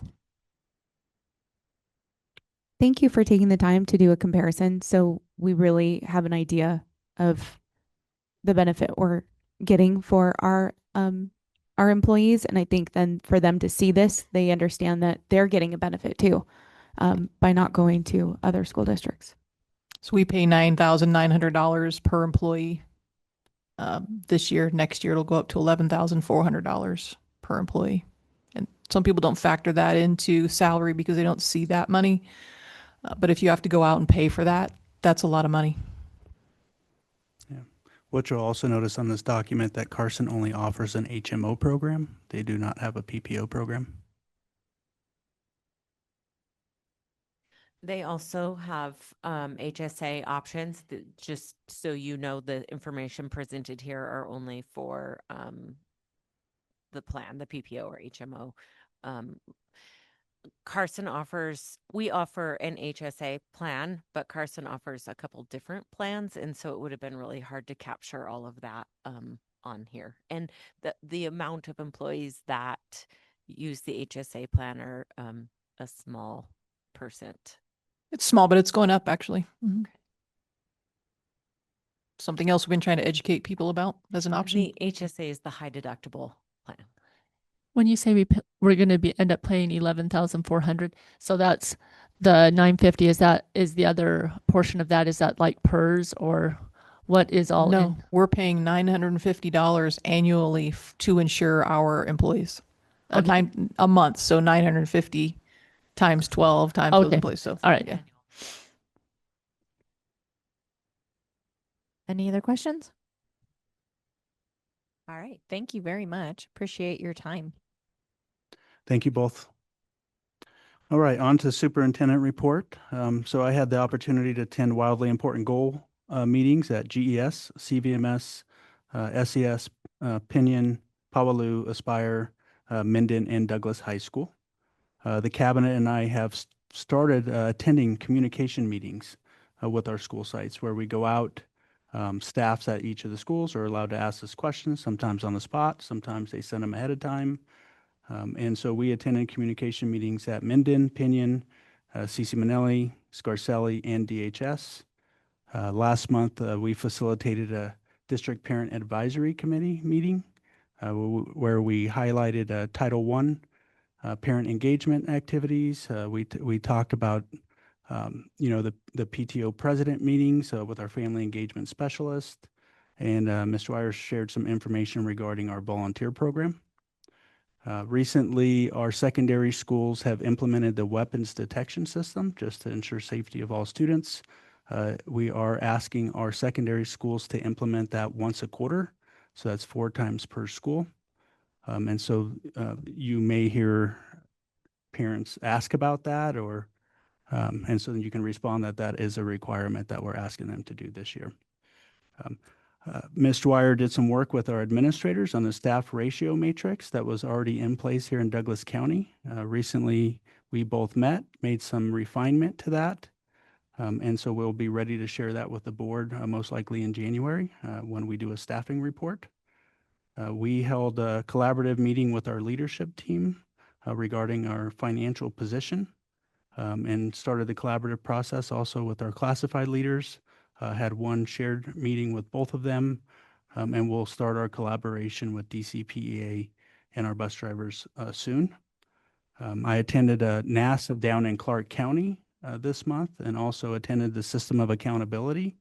So the NSPF system will change, star rating system. They are having those committee meetings more frequently, and we expect more information and guidance to be sent out to districts, hopefully by the end of this school year, so that we know what that looks like.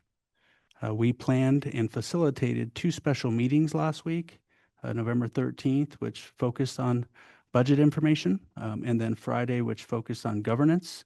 in which the board provided me authorization to continue to work with Dr. Ellsbury to refine that. I can tell you we've already had our legal review, and our attorney present, Mr. Keith Catola, has provided his revision based upon NRS and NAC, and that's been sent off to Dr. Ellsbury for further refinement based upon the board's discussion. Things coming, also lastly, open enrollment. So Ms. Mitchell is working closely with NDE on open enrollment. We're going to do our best to bring our open enrollment policy to the board in December. That may happen in January, but if we can bring it in December, we will. Future things that are coming up, we are planning a special meeting on December 3rd to continue our budget conversations. Today, I received an invitation from the Department of Taxation to attend their subcommittee meeting on December 10th. I mentioned that last week. I'm very happy that we'll make that meeting rather than the February meeting, so that way we have information sooner than later. And that will be discussed at the regular board meeting on December 18th. I'll be attending the NASB conference with many of our trustees from December 4th through December 6th. And then we have a scheduled visit with our new state superintendent, Victor Wakefield, in December. And I will invite the trustees to that and also inform our administrators and staff of the school sites that we will visit. And that concludes my report.